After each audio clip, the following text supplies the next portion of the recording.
চলে যাচ্ছি আজকের প্রথম ঘটনা। এটা একটা ইমেইল। আশা করছি ইমেইলটা আপনাদের অনেক ভালো লাগবে। যেভাবে আছে আমি সেভাবেই পড়ার চেষ্টা করছি। ওকে। আসসালামু আলাইকুম রাসেল ভাই। আশা করি সবাই আল্লাহর অশেষ রহমতে ভালো আছেন। আমার ঠিকানাটা দয়া করে বলবেন না। আমি রাব্বি। এরপরে তিনি ঠিকানা দিয়েছেন। আমি একটা ছোট চাকরি করি। তারপরে তিনি তার ফোন নাম্বার দিয়েছেন এবং তিনি বলছেন আজ আমি যে ঘটনাটি বলবো সেটা আমি জানি না আপনারা বিশ্বাস করবেন কিনা, কিন্তু এটাই সত্যি। সাধারণত একটা জিনিস আমার জীবনকে, খুব সাধারণ একটা জিনিস, উলটপালট করে দিচ্ছে। আমি জানি এটা বিশ্বাস করার মতো না, তারপরও আমি লিখছি। আমি জানি স্টুডিওতে আসা সম্ভব না, তারপরও লিখে পাঠালাম। ভালো লাগলে পড়ে শোনাবেন। আমি সরাসরি ঘটনায় চলে যাই। আমি রাব্বি। আমার সাথে যখন থেকে এই ঘটনাটা শুরু হয় তখন আমি একটি হাফিজি মাদ্রাসায় পড়তাম। বিশেষ কারণে আমি সেই মাদ্রাসার নাম উল্লেখ করলাম না। আমি মাদ্রাসাতেই থাকতাম আর থেকে পড়াশোনা করতাম। আমি প্রতিদিন ফজরের নামাজ পড়ে কুরআন পড়তাম। তো আমি আমার কুরআন শরীফটি নিয়ে আসি। নিয়ে আমি প্রথম পৃষ্ঠা উল্টাতেই আমি অবাক হয়ে যাই। আমি দেখতে পাই যে এখানে একটা আংটি রাখা। আমি চিন্তা করতে লাগলাম যে এখানে আংটিটা কি করে এলো। আর আমি অবাক হই এই কারণেই যে আংটিটার সাথে মোটামুটি ভালোই মানে আংটিটা যাই হোক ওখানে রাখা ছিল। এবং তিনি বলেন যে আমি মনে করলাম যে বাচ্চারা কেউ হয়তো ভুলে আমার এখানে রেখে গেছে। আর একটা কথা, আমাদের এই মাদ্রাসায় খুব ছোট ছোট বাচ্চারাও পড়তো। তাই আমি ভাবলাম তারা হয়তো কেউ রেখেছে বা তাদেরই একটা হবে। তাই আমি আর কিছু না ভেবে আংটিটি আমার কাছে রেখে দেই। আমি তেলাওয়াত শেষ করে পরে সবার কাছে জিজ্ঞাসা করি যে কারো কিছু হারিয়েছে কিনা। সবাই বলল না। আমি তারপর জিজ্ঞাসা করলাম সবাইকে, এবং এই আংটিটি কি কারো হারিয়েছে কিনা। সবাই আবারও বলল না। তারপর আমি আমাদের মাদ্রাসার বড় হুজুরকে গিয়ে দেখাই। হুজুর বলল, এটা তো সোনার বা হীরার আংটি না, তুই এটা রেখে দে। আমি হুজুরকে এইটাও বললাম, হুজুর এই আংটিটা আমি পেয়েছি আজকে। হুজুর বলল, আরে বাচ্চারা মনে হয় ভুল করে কেউ রেখে গেছে। কিছুদিন পরে আমি আংটিটি ধুয়ে মুছে নিজেই পরে নিই। আর একটা কথা, যে কোনো আংটি আমার খুব ভালো লাগতো, আমি তা নিজেই কেন যে আংটিটা ভালো লাগতো আমি নিজে জানতাম না। তারপর যা হলো, পড়ার সাথে সাথে আমার মনে হলো আমাকে একটা ইলেকট্রিসিটি শরীরের ভেতর দিয়ে গেলে যেরকম হয়, শক খেলে যেরকম লাগে ঠিক সেইভাবে, এবং সেরকম একটা অনুভূতি হলো এবং ওর সাথে সাথে নিচে পড়ে যাই। আমি হাতের আংটিটা সঙ্গে সঙ্গে খুলে ফেলি।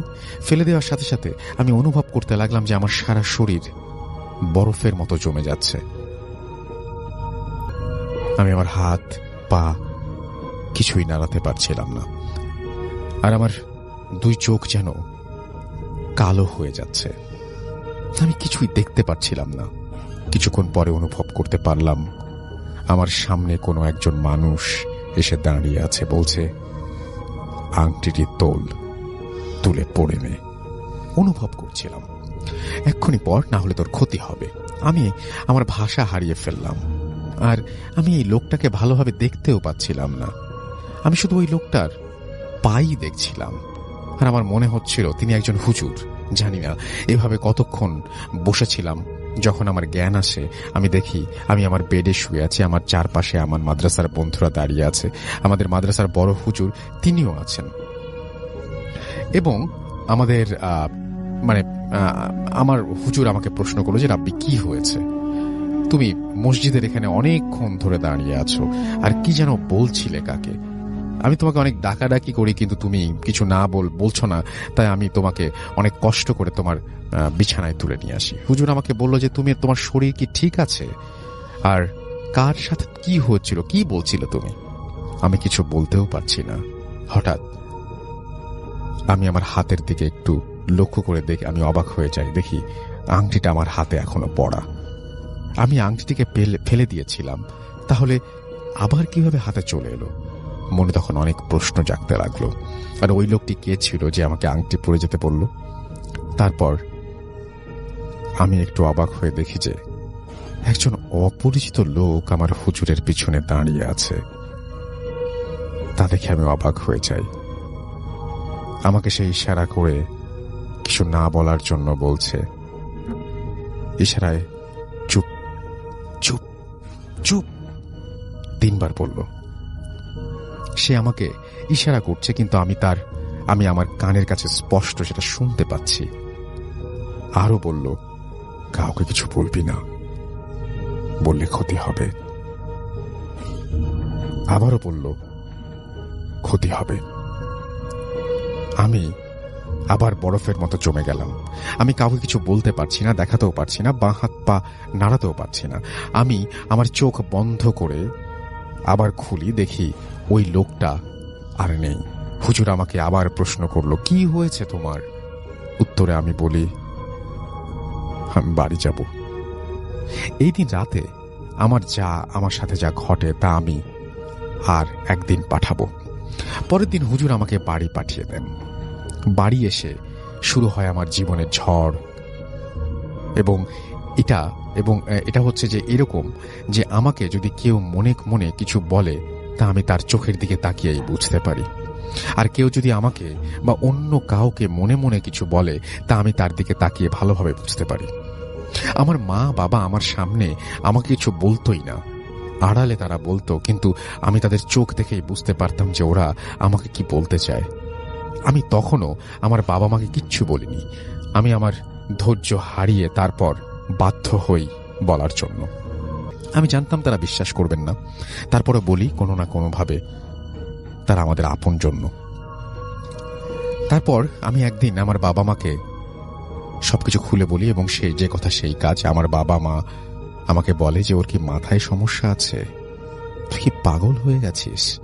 আমার বাবা আমার মাকে বলে, তোমার ছেলে মাদ্রাসায় না যাওয়ার জন্য ফন্দি পেতেছে। আমার কথা কেউ বিশ্বাস করত না।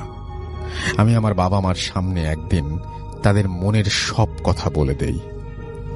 তারপর আমার বাবা অবাক হয়ে যায়। আমার বাবা আমাকে বলল, তুই কি করে জানলি? আমি বললাম, আমি এই আংটিটা পরলেই কেউ যেন সব বুঝতে পারি। তারপর আমার বাবা আমাকে একটা হুজুরের কাছে নিয়ে যায়। হুজুরকে আমি সবকিছু খুলে বলি। হুজুর শুনে বলে, আজকালকার দিনে এগুলো হয় নাকি? আচ্ছা ঠিক আছে, তোমার আংটিটা কোথায় দেখি। যেই আমি হুজুরকে আংটিটা দেখাতে যাব, দেখি আংটিটা আমার হাতে নেই। আমি অবাক হয়ে যাই। এই মাত্র আমি আংটিটা আমার হাতে দেখলাম, আর যেই না হুজুরকে দেখাতে যাব দেখি আংটিটা আমার হাতে নেই। আমার বাবা আমাকে বলল, হারিয়ে ফেলেছিস নাকি?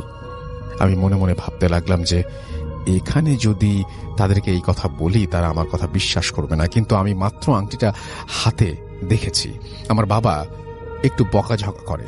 হুজুর বলল, কই, কিছুই তো হয় নাই, এগুলো একটু ভয় পেয়েছো, ঠিক হয়ে যাবে ইনশাল্লাহ। আমি হুজুরের দিকে তাকিয়ে বুঝতে পারছি হুজুর কি ভাবছে বা কি বলতে চাইছে। হুজুর আমাকে বলল, তুমি একটু বাইরে যেয়ে দাঁড়াও। আমি বাইরে এসে দাঁড়াই। হুজুর আমার বাবার সাথে কি যেন বলল। কিছুক্ষণ পর আমার বাবা বেরিয়ে এসেছে। তখন আমি দেখি বাবার মুখে যেন ভয়ের ছাপ। আমি জানতাম হুজুর আমার বাবাকে বলেছিলেন, হুজুর বলেছিলেন যত তাড়াতাড়ি সম্ভব তাকে বাড়ি থেকে অন্য কোথাও পাঠিয়ে দিন, কিন্তু আমার বাবা আমাকে পাঠায় না। আর আমাকে প্রতিদিন রাতে কেউ যেন এসে আমাকে বলল, পারলে মানুষের জন্য কিছু করিস। আমি বুঝতে পারলাম না কি করে মানুষের উপকার করব। আমি মনে মনে অনেক ভেঙে পড়েছিলাম, আর অজানা কিছু জিনিস আমি জানতে পারতাম, কিন্তু আমি কিছু করতে পারতাম না। তারপরে আমার বাবা মা বললেন আমার মাদ্রাসায় তিনি আর পড়াশোনা করাবেন না। আমি বললাম যে আমি করব না। তারা বলল, কেন? আমি বললাম যে আমি আর কিছু বলিনি। তখন আমার বাবা মা আমাকে অনেক বকাঝকা করেন এবং বলেন যে আমি এখন বুঝেছি আংটি টাংটি এইগুলো সব বানানো কথা, আমি তাও কিছু বলিনি। তারপর থেকে আমার বাবা মা আমাকে বিশ্বাস করতো না, তারা ভাবতো আমি মিথ্যা কথা বলি। আমি আমার বাবা মাকে অনেকবার বলেছি যে এটা আমার জীবনে অনেক কিছু হচ্ছে আমার জীবনে, কিন্তু আমার বাবা মা কোনো কথাই বিশ্বাস করতো না। একদিন আমার খুব রাগ হয়। রাগ হয়ে আমার উপর খুব রেগে যান এবং তিনি আমার হাতের আংটিটি খুলে আমাদের পুকুরে ফেলে দেন।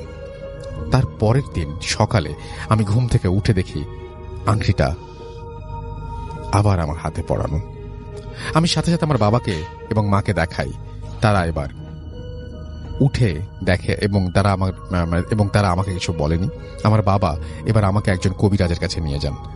আমার বাবা আমাকে যখন কবিরাজের কাছে যাই আমি তার সাথে, এবং আমি কবিরাজকে সব খুলে বলি। কবিরাজ ওই একই কথা বলল। আংটিটা দেখি, আমি আবার আমার আংটিটা অবাক হয়ে দেখি যে আমার হাতে নেই। আমার বাবা এবার আমাকে কিছু বলেনি।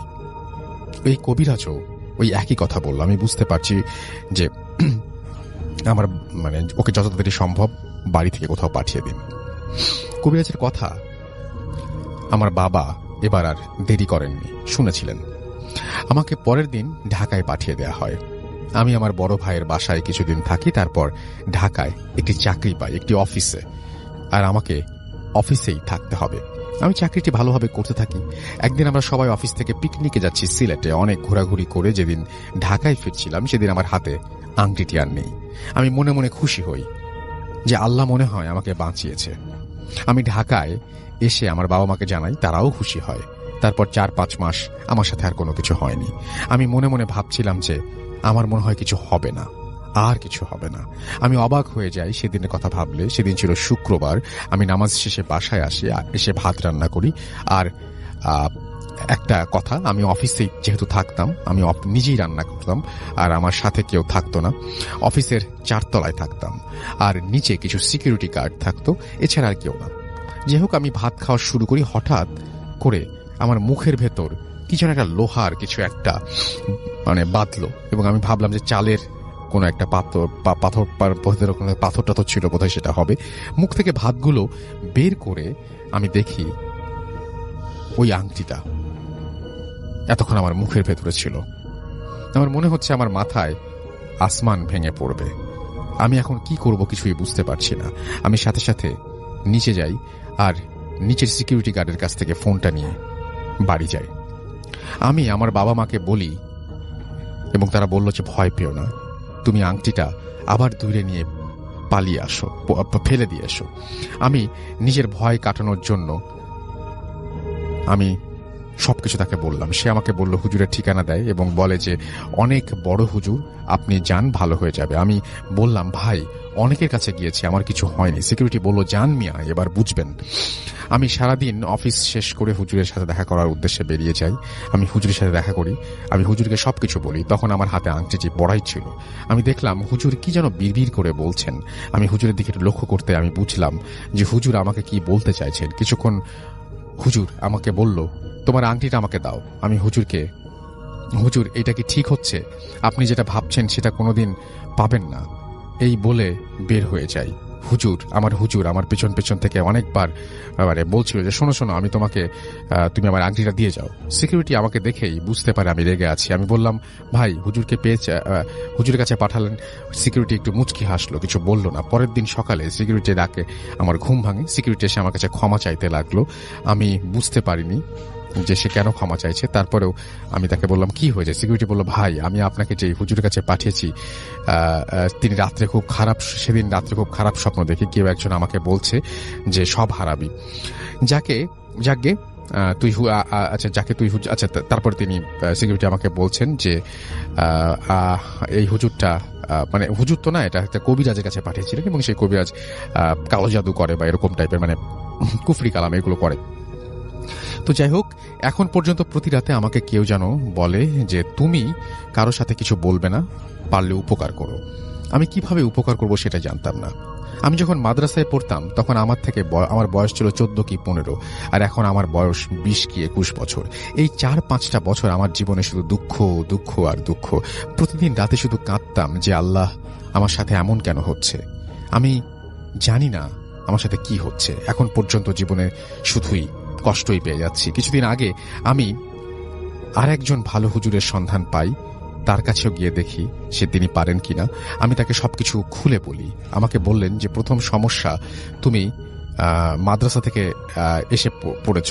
দ্বিতীয় সমস্যা, তুমি এখন আর ভালোভাবে আমল করো না। তৃতীয় সমস্যা হচ্ছে যে তুমি সবার কাছে বলে দাও তোমার এই রকম হচ্ছে। আমি তারপর হুজুরের কাছ থেকে কিছু তেল পড়া নিই। এইগুলো আমি বড় বিপদের মুখোমুখি হবে, মানে আমি এইগুলো এনে আমি যে আরো বড় বিপদের মুখোমুখি হব জানতাম না। আমি হুজুরের নিয়মে পানি এবং পানি পড়া, তেল পড়া নিয়ে আমি ব্যবহার করে আমি ঘুমিয়ে যাই। হঠাৎ করে কারো ডাকে আমার ঘুম ভাঙে এবং ঘুম ভেঙে আমি দেখি যে কেউ আমাকে বলছে যে বড় কিছু কোনো ক্ষতি হবে, সেই কথা বলছে, আবারও আমাকে মনে করিয়ে দিচ্ছে, এবং এগুলো আমার সাথে প্রতিদিন রাতে হয়ে চলেছে। তাই আমি আবারও ঘুমিয়ে যাই। পরের দিন সকালে আমি প্রতিদিনের মতো আবার অফিসের কাজে ব্যস্ত হয়ে পড়ি। কিছুক্ষণ পর আমাদের অফিসের বস আমাকে কাজের জন্য একটু বাইরে পাঠায়। তারপর ঘটলো আমার সাথে বিরাট এক দুর্ঘটনা, যার জন্য আমি প্রস্তুত ছিলাম না। আমার একটা রোড অ্যাক্সিডেন্ট হয়ে যায় এবং আমার এক হাত এবং একটা পা ভেঙে যায়। জানি না কারা আমাকে হসপিটালে নিয়ে গিয়েছিল। অ্যাক্সিডেন্টের দিন রাতে আমি আবার একটি স্বপ্ন দেখি এবং কেউ আমাকে বলছে যে কথা না শোনার জন্য এমনটা হয়েছে, এবং আমাকে একটা গাছের নাম বলেছিল যে এই গাছের পাতা রস করে দিলে তাড়াতাড়ি ভালো হয়ে যাবে। আমি বললাম যে আমি কোথা থেকে আনবো। সে আমাকে বলল যে এই মসজিদে যাবি, এবং আমি সেই মসজিদের ঠিকানা উল্লেখ করছি না। তারপর 2 রাকাত নামাজ পড়ে ইমাম সাহেবের সাথে দেখা করার কথাও আমাকে বলল। তার কথা মতো আমি সেই গাছটাও খুঁজে পাই, এবং আমি এখন পর্যন্ত পুরোপুরি ঠিক হইনি, কিন্তু আমার শরীরে কোনো ব্যথা আমি অনুভব করি না। আমার জন্য দোয়া করবেন, আল্লাহ যেন আমার এই দুঃখ থেকে আমাকে উদ্ধার করেন এবং আমাকে যেন স্বাভাবিক জীবন ফিরিয়ে দেন, সুস্থ জীবন ফিরিয়ে দেন। আমি এই ইমেলটি লিখেছিলাম 2017-তে, কিন্তু আমি সাহস পাইনি। পাঠাবো যেদিন আমার মোবাইলটা সেদিন চুরি হয়ে যায়, তাই পাঠাতে পারিনি। আর আমি এটাও জেনে গিয়েছিলাম যে আজ কিছু একটা হয়ে যাবে। কিভাবে জানলাম আর কিভাবে পাঠাবো, তাই এর আগে ঘটনাটি পাঠিয়ে দিলাম। আমি এখানেই সব লিখতে পারিনি, সময় হলে মাঝের অংশটি আমি পাঠাবো, ভালো লাগলে পড়ে শোনাবেন।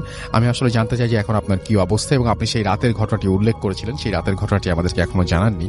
সেই রাতের ঘটনাটিও আপনার কাছ থেকে শুনতে চাই। Thank you very much. আমরা চলে যাবো আমাদের নেক্সট যে আমাদের গেস্ট রয়েছেন তার কাছে। আপনার নামটা একটু জানতে চাইবো, প্লিজ আপনার নামটা একটু বলবেন, তারপরে আপনি কোথা থেকে এসেছেন সেটা একটু কাইন্ডলি বলবেন, তারপরে আপনার ঘটনায় যাব। জি, আসসালামু আলাইকুম। ওয়ালাইকুম আসসালাম। আমার নাম তানভীর। জি, আমি মিরপুর ডিএইচএস থেকে এসেছি। জি, thank you for having me. আমার হৃদয়টা অনেক দুর্বল।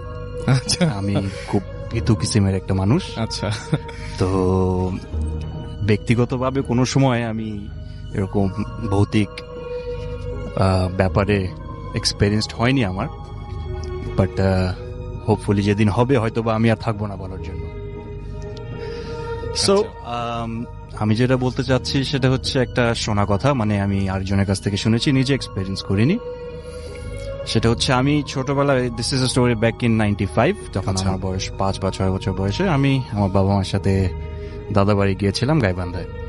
জি, তখন আমাদের দাদাবাড়িটা একতলার বাড়ি ছিল, মানে ইটস এ সিঙ্গেল ফ্লোর, আর বাউন্ডারিটা যেটা ছিল সেটা পুরোটা তার কাটাতে ঘেরা ছিল।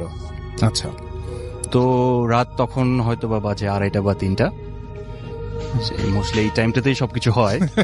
হ্যাঁ, 3টা খুবই একটা মানে অন্যরকম ধরনের একটা এরকমই। সো ওই টাইমটাতে আমরা সবাই ঘুমোচ্ছিলাম, তো হুট করে ছাদে মনে হচ্ছিল কেউ যিনি হাঁটছে। এখন একটা নর্মাল মানুষ যখন হাঁটবে আর যখন একজন ভারী মানুষ হাঁটবে তখন কিন্তু একটা তফাৎ হবে। সেটাই। সো যেহেতু বাসাটা সিঙ্গেল ফ্লোর ছিল, উপরে হাঁটাটা হাঁটাটা প্রশ্নে আসে না, হাঁটাটা, বিকজ সিঙ্গেল ফ্লোর। আর উপরে যদি কেউ উঠে, it's either going to be একটা কেউ চোর হতে পারে অথবা ডাকাত।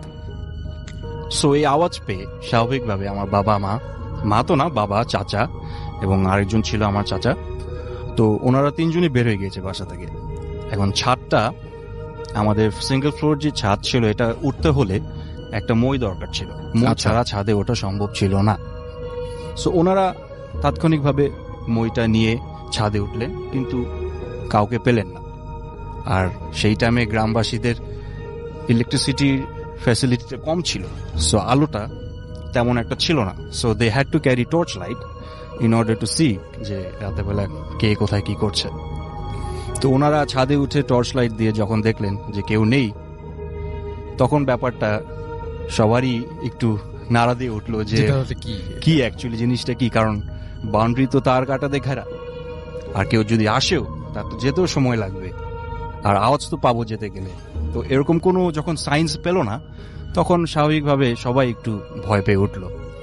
কিন্তু তারা যখন নেমে আসে, তখন একটা কালো বিড়ালও তাদের সাথে নেমে আসলো। এইটা আমি নিজে দেখেছিলাম এবং আমার সাথে যারা আমার বাবা ছিল, চাচা ছিল, তারাও দেখেছিল। তো এই জিনিসটা আমার কাছে অস্বাভাবিক লেগেছে এবং তাদের কাছেও, যে কেউ ছিল না কিন্তু কালো বিড়ালটা ছিল, কালো বিড়াল। ফার্স্ট অফ অল সেটা হচ্ছে যে ওপরে যদি কেউ হাঁটার পরে যখন সবাই বেরিয়ে এসে যদি কেউ দেখতে চায় যে ওপরে কে হাঁটছিল, তার তো নামার রাস্তা একটাই। সুতরাং যদি ওপরে কেউ থাকে তাহলে ওই দিক দিয়েই নামবে। জি। এবং উপরে যে যখন খোঁজা হলো তখন দেখা গেল যে কেউ নাই। জি। সো কালো বিড়ালটা যখন দেখলো সবাই, তখন তাদের যে ভয়টা ছিল ওটা আরো দ্বিগুণ হয়ে গেল। আচ্ছা। সো এই এতটুকু স্টোরিটাই যেটা আমি নিজে ফেস করেছিলাম, বাট তাও তখন তো আমি ছোট ছিলাম, অতটা আমার বুঝ ছিল না। So this was the small story that I faced during my lifetime. Thank you so much. চলে যাব আমাদের পরবর্তী ঘটনা। আসসালামু আলাইকুম রাসেল ভাই আর ডিয়ার লিসেনার্স, আসসালামু আলাইকুম। আমার নাম ইয়াসিন মাহমুদ সম্রাট, আমার বাসা পুরান ঢাকা, কলতাবাজার। ইমন ইয়াসিন আমার পক্ষ থেকে সবাইকে রমজানের শুভেচ্ছা, রমজান মোবারক।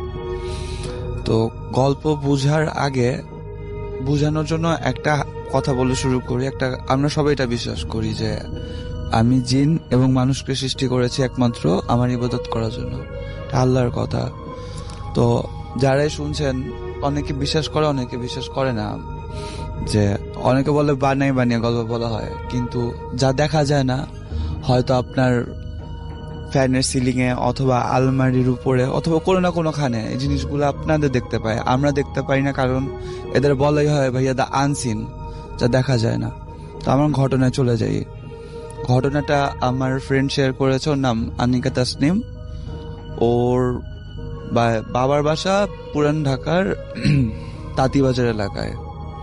তো ঘটনা শুরু করছি, চলে যায় ঘটনায়। যে আমার ফ্রেন্ড 2014-15 সাল, তখন বৃষ্টির মৌসুম, হালকা বৃষ্টি পড়ছিল, রাত 2-3 বাজে। ও ফ্রেন্ডের সাথে ফোনে কথা বলতেছিল।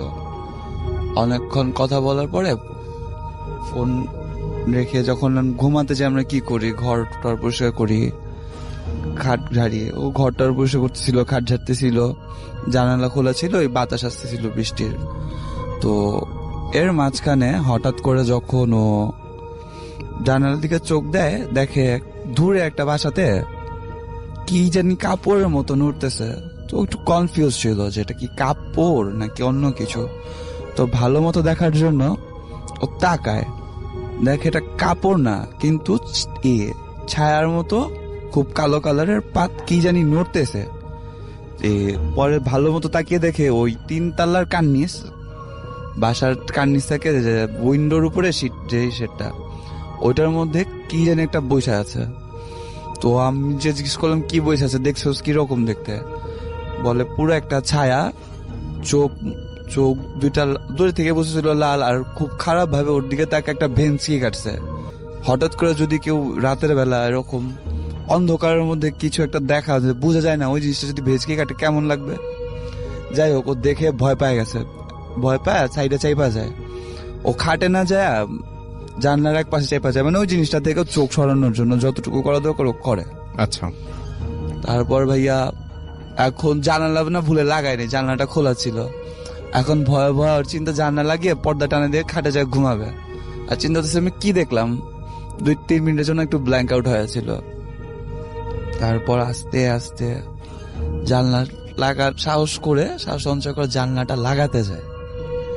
যখন জানলাটা লাগাবে, জানলা একদিক দিয়ে লাগায়, ঠিক 1 সেকেন্ডের মধ্যে ধাপ করে চোখ খুলে দেখে ওই জিনিসটা ওই দূরের থেকে 2-4-5 সেকেন্ডের মধ্যে ওর জানলার সামনে এসে পড়ছে। তখন ও জিনিসটা যখন প্রপারলি সামনে দেখে, একদম ফেস টু ফেস, বলে দোস্ত, চোখ দুইটা এত লাল ছিল, পুরো একটা কালো ছায়ার মতো। দেখা ও আর সহ্য করতে পারেনি জিনিসটা, এতটা কুস্তি ছিল, আর এমন রাগী ভাবে ওর দিকে তাকায় ছিল, মানে জানলা খোলা থাকলে মনে হয় মেরে ফেলাইবো, এরকম একটা অবস্থা। তো ও জিনিসটা নিতে পারেনি, এমনি একটু মানসিক ভাবে দুর্বল ছিল, সাথে সাথে সেন্সলেস হয়ে যায়। তারপরে আমি বলি তারপরে কি মনে পড়ে, তারপর আমার কিছু মনে নাই। পরে ওর ফ্যামিলি থেকে যে ওরে বলছিল যে 3 দিন পরে ওর সেন্সটা আসে। তারপরে সেন্স আসার পরে খালি দেখতেছিল ডানে ভাবে মানুষ, কিন্তু ওর কথা বলতে পারতেছিল না, চাইতেছিল বাট ওর কথা আটকে গেছিল। তারপরে আবার ওর মাঝখানে 3-4 দিন কিছু মনে নেই, তো আবার যখন একটু সেন্স আসে দেখে ওরে 3 রাস্তার মোড়ে ওই দুধ টুধ কি কি দিয়ে জানি ভাইয়া, যেটা ইউজুয়াল রিচুয়াল ওইভাবে ওরা গোসল করানো হইতেছে, গা ধোয়া হইতেছে। পরে যখন ওর ফ্যামিলিরা জিজ্ঞেস করে ইন ডিটেইলসে কি হয়েছিল আর ওর কিছু এক্সপিরিয়েন্স ছিল একসাথে বলি, তো ওর ফ্যামিলি থেকে বলে যে তোমার 3-4 দিন 5 দিন কোনো সেন্সই ছিল না, কথা বলতে পারে না, খালি খাইছো আর ঘুমাইছো। আর ওর মা ওরা বলে যে বাসা যখন হুজুর আসছিল, কারণ ওর অবস্থা নর্মাল ছিলই না, একদমই না, তো হুজুর এসে যখন এক্সারসাইজম করে ইন ডিটেইলসটা ওরা বলেনি, যতটুকু বলছে যে যখন ঝাড়ার পরে জিনিসটা একটা টাইমে এসে যে রাজি হয় যে না ও ছেড়া যাবে, আর এটার এই হিসাবে 2টা খাসি পাঠা বলি দেওয়া হয়। কিন্তু হুজুর ওই মেয়ের মারা বলে, ফ্রেন্ড আনিকার মারা বলে যে আপনার মেয়েরে যেটা ধরছে এটা খুব খারাপ জিনিস ধরছে, আর আজকে যে ঝাইরা দিলাম এটা গেছে কিন্তু প্রপারলি যায় নাই, আজকে রাতটা আপনাদের জন্য সব থেকে কঠিন রাত, এই জিনিসটা আজকে রাতে আবার আসতে পারে, তো আপনারা যদি আপনার মেয়ের ভালো চান আজকে মেইনলি মারে বলে যে ওরা আজকে আপনার বুকের থেকে আর আলাদা করবেন না, যদি আলাদা করেন তাইলে ওরা আর আনা যাইব না, সম্ভবই না, কেউ পারবো না। তো ওরা ভয় পায়, আর পুরান ঢাকা মানুষ যেহেতু আমরা এগুলো স্টাফ একটু বিলিভ করি বেশি, তো 14 গোষ্ঠী খালা খালু যা আছে সবাই রে আনে ওই ফ্ল্যাটের মধ্যে। তো 8টা 7টা 8টা 9টা পর্যন্ত 9:30 পর্যন্ত সব নর্মাল ছিল। তো 10টা বাজে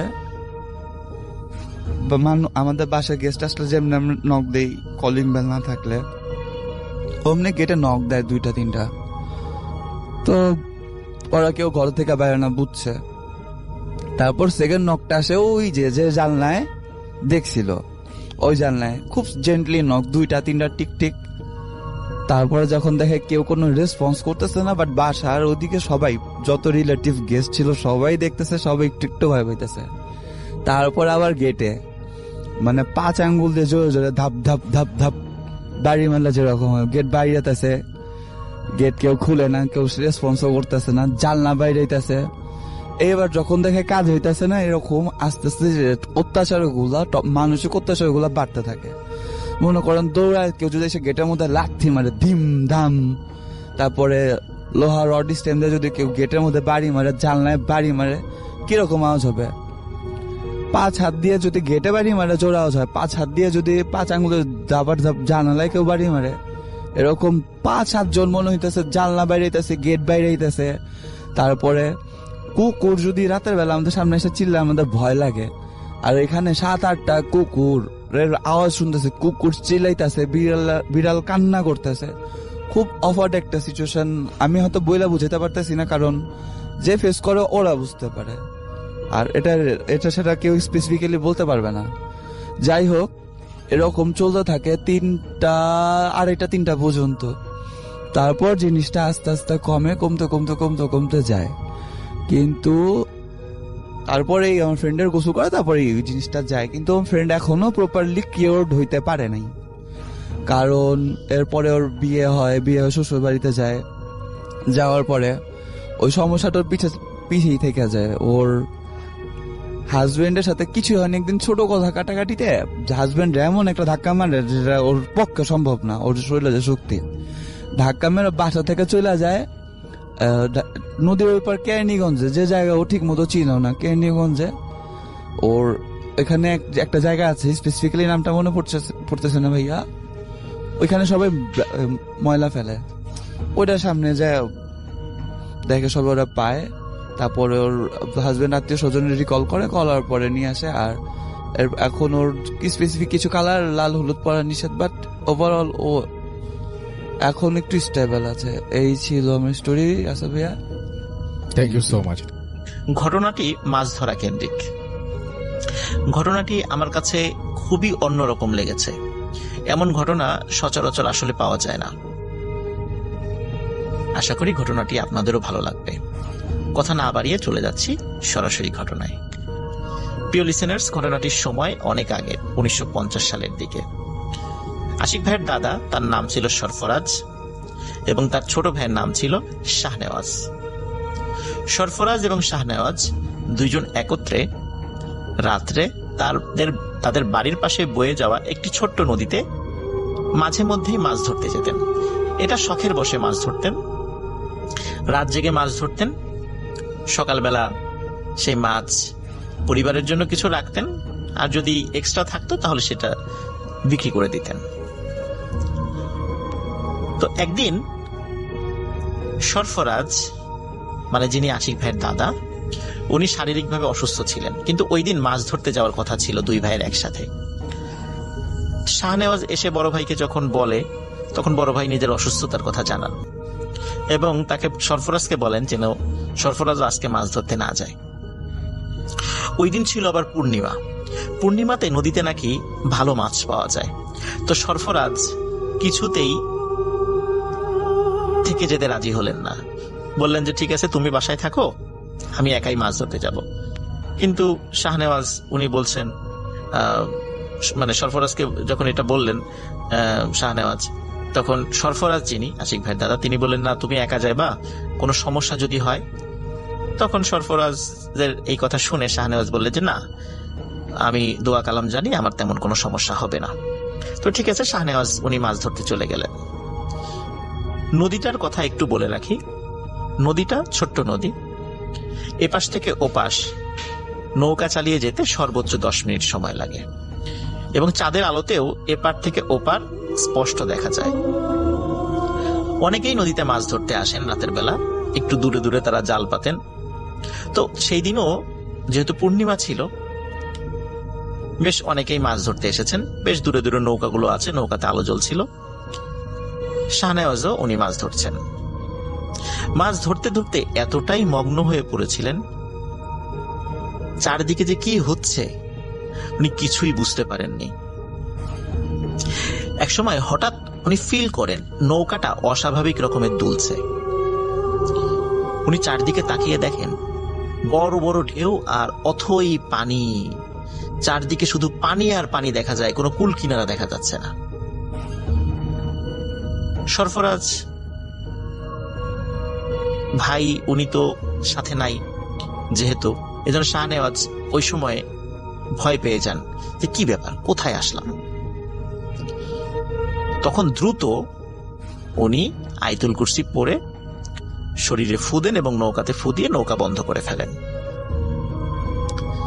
শাহনেওয়াজ যখনই নৌকাটা বন্ধ করে ফেলেছে, গম্ভীর শব্দে একটি কণ্ঠস্বর তার কানে ভেসে আসে যে কি রে, মাছ কি তোরা একাই খাবি, আমাদেরকে কিছুই দিবি না? শাহনেওয়াজ ভাবে কি ব্যাপার, কথা বলে উঠলো কে? নিশ্চয়ই অনেকক্ষণ ধরে মাছ টাছ ধরেছে, সে কানে ভুল শুনছে। আর আশেপাশে যে অথই পানি দেখছে এটাও মনে হয় ভুল। সে ওই নদীতেই আছে, যেহেতু সে নৌকা চালাই নাই, বইটা তেমন ভাবে সে বায় নাই, সুতরাং এত দূরে সে কিভাবে আসবে? এত দূরে আসার তো কোনো সম্ভাবনাই নাই।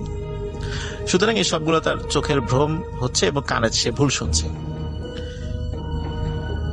এরপর আবারও একই কণ্ঠস্বর ভেসে ওঠে এবং শাহনেওয়াজ শুনতে থাকেন, কি রে, মাছ কি তোরা একাই খাবি, আমাদেরকে দিবি না? তখন শাহনেওয়াজ সত্যি সত্যি ভয় পেয়ে যান। তিনি সমস্ত শক্তি দিয়ে নৌকা চালিয়ে যে কোনো একটা জায়গায় যাওয়ার চেষ্টা করতে থাকেন, কিন্তু তিনি জানেন না তিনি কোথায় যাবেন, কারণ চতুর্দিকে শুধু পানি আর পানি, কুল কিনারা দেখা যাচ্ছে না। উনি নৌকা বেয়ে কোথায় যাবেন? তারপরও উনি চেষ্টা করতে থাকেন যে কোনো একদিকে যাওয়ার জন্য, কিন্তু অদ্ভুত ব্যাপার, নৌকা 1 ইঞ্চিও সেখান থেকে আগাতে পারে না তারা। শাহনেওয়াজ যখন আপ্রাণ চেষ্টা করছে, তখন হঠাৎ শাহনেওয়াজ দেখতে পায় নৌকার চতুর্দিকে বেশ কিছু মানুষের মতো মাথা, কিন্তু সেই মাথাগুলো আকারে বেশ বড়, সেগুলো নৌকার চতুর্দিকে ভেসে ওঠে।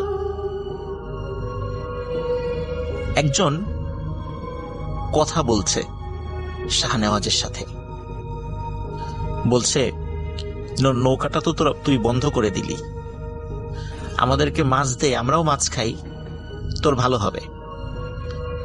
তখন শাহনেওয়াজ বলছে, না, আমি এত কষ্ট করে মাছ ধরি, তোমাকে কেন মাছ দিব। ওদের সাথে তর্কাতর্কি শুরু করে দিয়েছে। শাহনেওয়াজ দেখে যে নৌকার চতুর্দিকে 12টি মাথা, তার মানে 12টা জিনের একটি দল সেখানে আছে। তখন জিনদের যে সর্দার, সে শাহনেওয়াজকে বলে, তুই তো আজকে মারা যাবি, তোকে আমরা ছাড়বো না।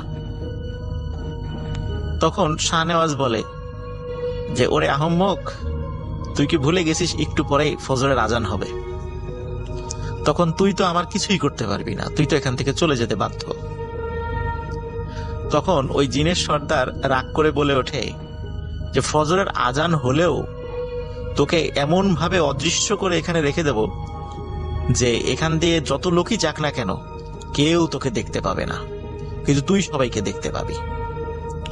তখন শাহনেওয়াজ আরো ভয় পায় যে আসলেই তো এদের সাথে ঝামেলা করে পারা যাবে না। তখন শাহনেওয়াজের মাথায় একটি বুদ্ধি খেলে যায়। শাহনেওয়াজের বাবার কাছ থেকে শেখা একটি দোয়া পড়ে তার মাথায় থাকা পাগড়িতে একটি গিট দিয়ে এই 12 জনের মধ্যে একটি জিনকে সে আটকে ফেলে। ওদিকে জিনের সর্দার তার সাথে তো হম্বিতম্বি করছে যে তোকে তো মেরে ফেলবো। তখন শাহনেওয়াজ বলে, তুই তোর দলের সদস্যদের একটু গুনে দেখ তো তোরা কয়জন। তখন সর্দার বলে 12 জন। বলে আবার গুন। তো সর্দার গুনে দেখে একজন কম। তখন শাহনেওয়াজ বলে, এই একজনকে আমি আটকে ফেলেছি, আমাকে ভালোই ভালোই বাড়িতে পৌঁছে দে, মানে বাড়ির পাশে কাছে যে ঘাট আছে সেখানে পৌঁছে দে, না হলে একে আমি ছাড়বো না। তখন জিনদের সর্দার বলে যে, না, তুই ওকে ছেড়ে দে। তখন শাহনেওয়াজ শর্ত দেয় যে যদি সে সহি সালামতে পৌঁছে দেয় তাকে তার বাড়ির কাছে ঘাটে, তাহলে ওই জিনকে সে ছেড়ে দেবে। তখন সর্দার বলে, ঠিক আছে, যেহেতু তুই প্রতিশ্রুতি দিলি আমাদেরকে যে ওকে ছেড়ে দিবি, তাহলে আমরাও আমাদের প্রতিশ্রুতি রাখবো, তোকে তোর বাড়ির ঘাটে পৌঁছে দিচ্ছি, কিন্তু কথার যেন কোনো হেরফের না হয়, আমাদের দলের এই সদস্যকে তোকে ছেড়ে দিতে হবে। তখন শাহনেওয়াজ কথা দেন যে হ্যাঁ, আমি ঘাটে পৌঁছানোর পর একে ছেড়ে দেব। তখন ওই জিনের সর্দার শাহনেওয়াজকে বলে যে তুই চোখ বন্ধ কর। চোখ বন্ধ করার পরে শুধু একটু শো শো শব্দ শাহনেওয়াজের কানে এসেছিল। কয়েক মুহূর্ত পরেই শাহনেওয়াজকে ওই জিনের সর্দার বলে, এবার চোখ খোল। শাহনেওয়াজ চোখ খুলে দেখে যে সে তার বাড়ির কাছে যে ঘাটটা, নদীর ঘাট, সেখানে নৌকা সহ সে চলে এসেছে। ফজরের আজান দেবে দেবে ভাব। তখন জিনের সর্দার বলে, এবার আমার দলের এই সদস্যকে তুই ছেড়ে দে। ওই সময় শাহনেওয়াজের মাথায় একটি দুষ্টু বুদ্ধি খেলে যায়, যেটি তার জীবনের জন্য কাল হয়ে দাঁড়ায়। সে তখন জিনের সর্দারকে বলে যে না, এই সদস্যকে আমি ছাড়বো না, একে আমি আমার কাছে রেখে দেব, একে দিয়ে আমি কাজ করাবো, আমার যখন মনের ইচ্ছা করবে তখন আমি ছেড়ে দিব। তখন জিনের সর্দার বলে যে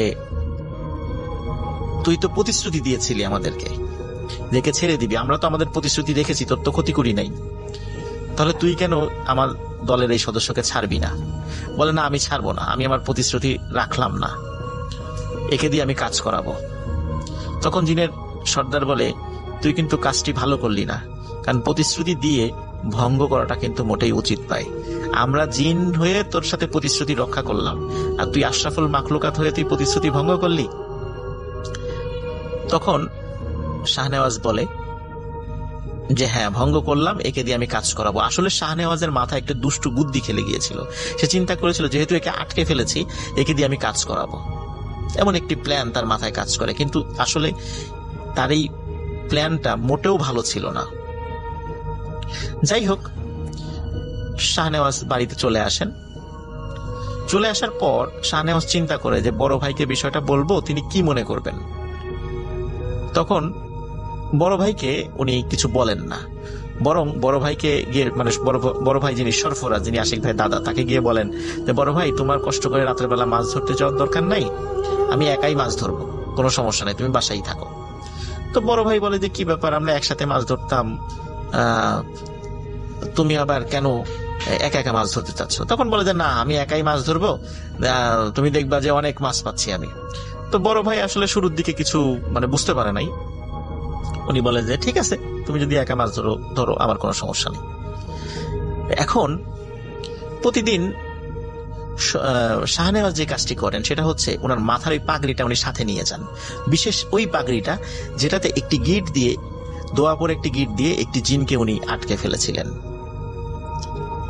উনি যখনই নৌকা নিয়ে মাছ ধরতে যেতেন তখনই ওই 12টা জিনের যেই দলটা ছিল তার মধ্যে একটা তো বন্দী ছিল, আর ওই যে সর্দার সহ আরো 10 জন, মানে মোট 11 জন, তারা ওই নৌকার কাছে এসে হাজির হতো, এসে বলতো যে শাহনেওয়াজ, আমাদের দলের এই সদস্যকে ছেড়ে দে।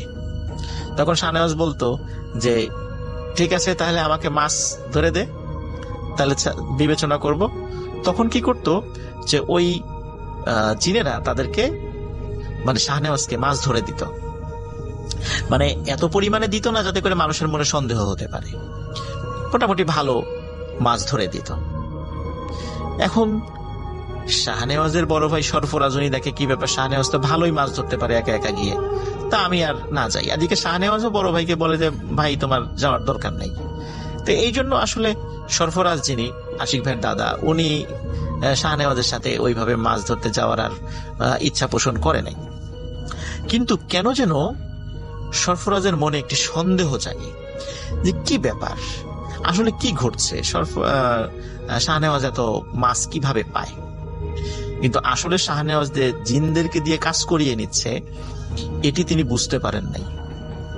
একদিন সরফরাজ শাহনেওয়াজকে খুব ভালো করে ধরে যে কি ব্যাপার, সত্যি করে বলতো আসলে ঘটনা কি, আমি মাছ ধরতে যাওয়ার কথা বললেই আমাকে সাথে নিস না, অথচ ভালোই মাছ পাচ্ছিস, ঘটনা কি? তখন শাহনেওয়াজ সব ঘটনা খুলে বলার সাথে সাথে সরফরাজ খুবই ভয় পান, বলে তুই কাজটা মোটেও ভালো করিস নাই, কারণ প্রতিশ্রুতি দিয়ে ভঙ্গ করা এটা কিন্তু উচিত হয় নাই। আর সবচেয়ে বড় কথা, একটা জিনকে অন্যায়ভাবে বন্দী করে রাখা হয়েছে, তারা তো তোকে পৌঁছে দিয়েছিল, তারপরে উচিত ছিল তাকে ছেড়ে দেয়া। এখন তো এরা যে কোনো ভাবে তোর উপর প্রতিশোধ নেওয়ার চেষ্টা করবে, এখন কি হবে? তো তুই এই জিনটাকে ছেড়ে দে। তখন শাহনেওয়াজ বড় ভাইকে প্রতিশ্রুতি দেয় যে সেই জিনটাকে সে ছেড়ে দেবে। কিন্তু আসলে এই প্রতিদিন এত মাছ পাওয়ার একটা নেশা আর জিনদেরকে দিয়ে কাজ করিয়ে নেয়ার একটা অভ্যাস, মানে এইভাবে টানা কয়েক মাস হওয়ার কারণে ওনার মধ্যে এক ধরনের একটা অলসতা এবং এক ধরনের অদ্ভুত মজা উনি পেয়ে গিয়েছিলেন। উনি তাদেরকে দিয়ে কাজ করিয়ে মজা পেতেন। একদিন উনি মাছ ধরতে গেছে, সেই দিনটিও কোনো কারণে পূর্ণিমার দিন পড়ে গেছে। মাছ ধরতে যাওয়ার পর তখন দেখে হঠাৎ করে যে 11টি মাথা আবার ভেসে উঠেছে। জিনদের সর্দার বলে, কি শাহনেওয়াজ, কেমন আছিস? শাহনেওয়াজ সে স্বাভাবিকভাবেই চিন্তা করে যে জিনরা তো আমার কাছে একটু দায় টাকা আছে, তো এত ভদ্রভাবে উত্তর দেওয়ার খুব দরকার নাই। তো সে খুব তুচ্ছ তাচ্ছিল্য ভাবে জবাব দেয়। তখন জিনের সর্দার বলে, শাহনেওয়াজ তোর পাগড়িটা কোথায়, যে পাগড়িটা প্রতিদিন পরে আসতি? তো শাহনেওয়াজ বলে, কেন, মাথায় তো আছে। তাই বলে শাহনেওয়াজ যখনই মাথায় হাত দিয়েছে তখনই শাহনেওয়াজের সমস্ত শরীর ভয়ে কেঁপে ওঠে। শাহনেওয়াজ দেখে ওই দিন ভুল করে সে বাসায় থাকা অন্য একটি পাগড়ি পরে চলে এসেছে, এবং যে পাগড়িতে গিট দিয়ে জিনটাকে আটকে রেখেছিল এই পাগড়িটি সে আর ওই দিন নিয়ে আসে নাই, যেটা প্রতিদিন মাছ ধরার সময় সে নিয়ে যেত। শাহনেওয়াজ প্রচন্ড ভয় পায়, এবং এতটা ভয় পায় যে সে আয়াতুল কুরসি বা অন্যান্য দোয়া কোনোটাই ভয়ে পড়তে পারছিল না, মানে সে ভয় সবকিছু ভুলে গেছে। তখন জিন বলেছিল যে এতদিন আমাদের সাথে প্রতারণা করে অনেক কাজ তো করিয়ে নিলি, এই কাজগুলো যে অন্যায় এটা তুই কি মানিস? তখন শাহনেওয়াজ বলে যে হ্যাঁ, কাজটা আমার উচিত হয় নাই। তখন বলে যে তোকে আমরা এমন ভাবে মারবো যে তোর গ্রামের সবার জন্য তুই একটি উজ্জ্বল দৃষ্টান্ত হয়ে থাকবি। এই ঘটনা বলার পর লিসেনার্স, আশিক ভাই যিনি এই গল্পটি সাগর দেওয়ান ভাইয়ের কাছে বলেছিলেন, তিনি বেশ কান্নাকাটি করেন, কারণ এটা খুবই একটা প্যাথেটিক বিষয়। এখন বলতে পারেন যে যেহেতু শাহনেওয়াজ মারা গেলেন, ঘটনাটি আসলে কে পরবর্তী ঘটনাটা আমাদের কাছে এনে দিল, এটি বলছি প্রিয় লিসেনার্স। আসলে পরের দিন তার যে বড় ভাই সরফরাজ, উনি দেখেন যে শাহনেওয়াজ বাড়িতে ফেরে নাই। উনি চিন্তায় পড়ে যান, কারণ উনি তো জানতেন যে এরকম একটা দুর্ঘটনা ঘটতে পারে। শাহনেওয়াজ যদি প্রতিশ্রুতি যেহেতু রক্ষা করে নাই জিনদের সাথে, তো উনি সকালবেলায় অন্যান্য যারা মাঝি মাল্লা যারা আছে, যারা মাছ ধরতে গিয়েছিল জেলে, তাদের সাথে কথা বলা শুরু করে। তারা বলে হ্যাঁ, সরফরাজ তো রাত্রেবেলা গিয়েছিল, কিন্তু তারপরে আমরা তাকে দেখি নাই। তখন গ্রামের সবাইকে এই ঘটনাটি খুলে বলে, মানে শাহনেওয়াজের কথা আর কি, সরফরাজ খুলে বলার পর সবাই মিলে শাহনেওয়াজকে খুঁজতে থাকে। 1 দিন, 2 দিন, 3 দিন, 4 দিনের দিন একটি বিষয় সবাই লক্ষ্য করে। 4 দিনের মাথায় দেখা যায় নৌকার নৌকার তো 2টা মাথা থাকে, দুপাশে চোখা থাকে, তো একটা মাথা নদীর তলদেশ থেকে ভেসে উঠেছে আর আরেকটা মাথা নিচের দিকে। সবাই সেই নৌকার কাছে যায় এবং যখন সরফরাজকেও ডাকা হয়, আশিক ভাইয়ের দাদাকে, তখন বুঝতে পারেন এটি হচ্ছে তাদের সেই নৌকা, যেই নৌকায় শাহনেওয়াজ মাছ ধরতে বের হয়েছিল। কিন্তু আরো অদ্ভুত ব্যাপার কি, যে নৌকার যেই দৈর্ঘ্য এবং নদীর যেই নদীর গভীরতা কিন্তু আরো বেশি। নৌকাটা যদি খাড়া করে ডুবিয়ে দেয়া যায়, তারপরেও নদীর তলদেশে পৌঁছাবে না। কিন্তু কিভাবে এই নৌকাটা খাড়া ভাবে পানির মধ্যে ভেসে উঠেছে। সবাই নৌকাটা নাড়ানোর চেষ্টা করে, কিন্তু প্রত্যেকেই ফিল করে এই নৌকাটি শক্ত হয়ে আছে, মনে হচ্ছে নৌকার অপর মাথা মাটির মধ্যে গেড়ে দেয়া। কিন্তু নৌকা তো এত বড় নয়, আর এখানে গভীরতাও বেশি। যাই হোক, সবাই মিলে নৌকাটি টেনে ওঠানোর চেষ্টা করে সকলেই ব্যর্থ হয়। তখন চিন্তা করে সরফরাজ যিনি দাদা, উনি চিন্তা করে যে শাহনেওয়াজের দেহটা কোথায় গেল। তখন অন্যান্য যারা জেলেরা আছে সবাই মিলে এবং সরফরাজ উনি নিজেও ডুব দিয়ে খোঁজার চেষ্টা করে শাহনেওয়াজের দেহটা কোথায়। সবাই দেখে নৌকার একদম নিচের দিকে শাহনেওয়াজের মাথাটা নদীর তলদেশে মাটির মধ্যে ঢুকে আছে এবং দেহটা উপরের দিকে। কিন্তু অদ্ভুত ব্যাপার সেটা হচ্ছে নৌকাটা এত বড় কেন, কিভাবে হলো? কারণ গভীরতা তো অনেক বেশি। যাই হোক, এই প্রশ্নের উত্তর কখনোই পাওয়া যায় নাই। সবাই অনেক চেষ্টা করেছে শাহনেওয়াজের দেহটা তোলার জন্য, কিন্তু বডিটা তুলতে পারলেও মাথাটা তুলতে পারেনি। কারণ হচ্ছে মাথাটা মাটির মধ্যে ছিল আর বডিটা উপরের দিকে ছিল। যখন টানা হেঁচড়া করে তখন তার বডিটাই মাথা থেকে খুলে চলে আসে, বডিটাই উপরে আনতে পারে, কিন্তু মাথাটা তুলতে পারে নাই। তখন সারা গ্রামে শোকের ছায়া পড়ে যায়। শাহনেওয়াজকে মাথা ছাড়াই দাফন করা হয়। আরো অদ্ভুত ব্যাপার, মাসের পর মাস, বছরের পর বছর ওই নৌকা ওই রকমই ছিল। যখন বর্ষাকালে নদীর পানি অনেক বেড়ে যায়, নদীর পানি যেভাবে বাড়ে, নৌকার মাথাটাও সেই তালে তালে ঠিক ততটুকুই ভাসতে থাকে। নদীর পানি যদি 50 হাতও বাড়ে, ওই নৌকার মাথাটাও ঠিক উপরে সামান্য একটু অংশ দেখা যায়। তার মানে হচ্ছে যে নৌকাটি নদীর পানি বাড়ার সাথে সাথে সেটা ডোবে না। এটি একটি অদ্ভুত ব্যাপার ছিল।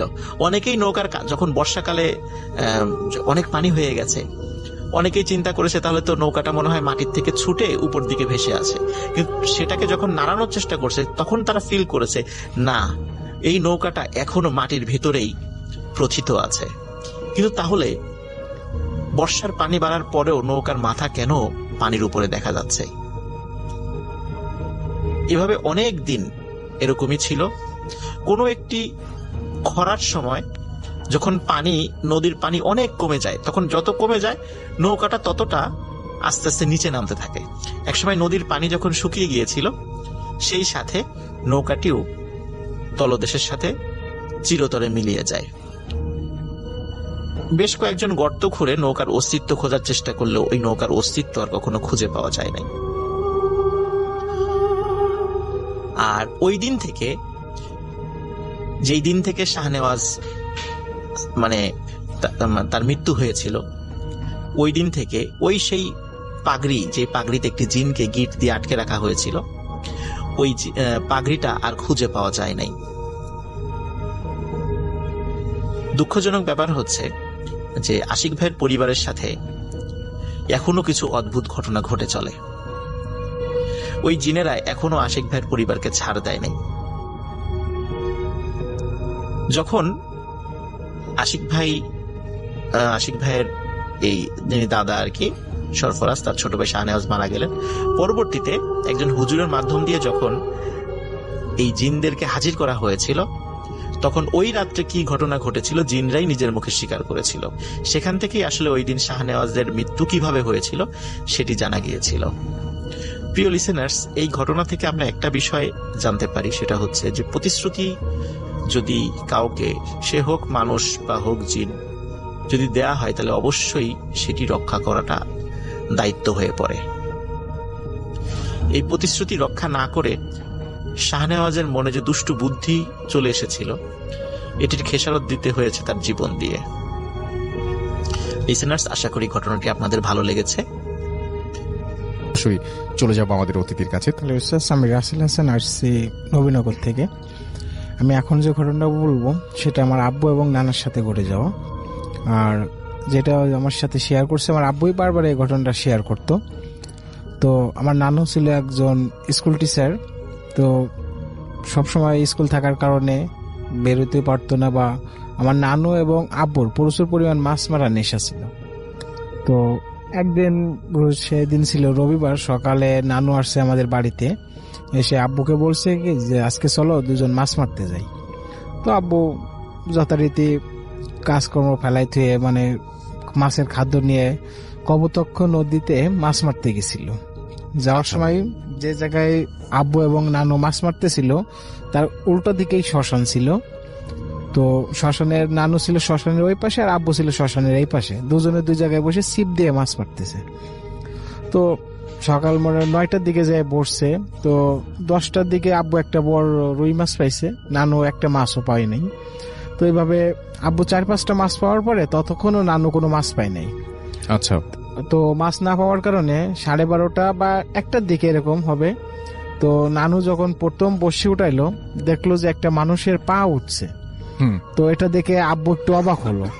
নানুর কোনো চিন্তাই নেই যে একটা মানুষের পা উঠছে, বা তার ভিতরে কোনো ভয় বা কোনো কিছুই নাই। তো আব্বু এটা দেখে নানুরে একটু নানুরে বলতেছে যে জামাই চলেন বাড়ি চলে যায়, এখন আর মাছ মারতে হবে না, আর জায়গাটাও ভালো না, চলো বাড়ি চলে যায়। তো নানু আর আব্বুরে ধমক দিতেছে যে কি হবে, এনে প্রতিদিনই তো এসে মাছ মারি, আজকে আর কি হবে।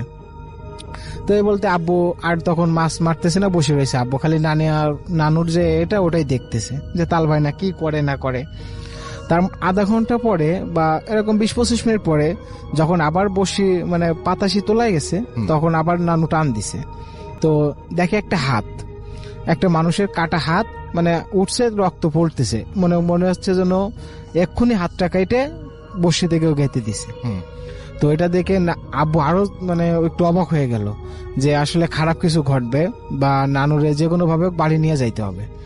তো আব্বু যায়, আবারও নানুরে ধমক দেয়, কিন্তু নানু উঠেই না।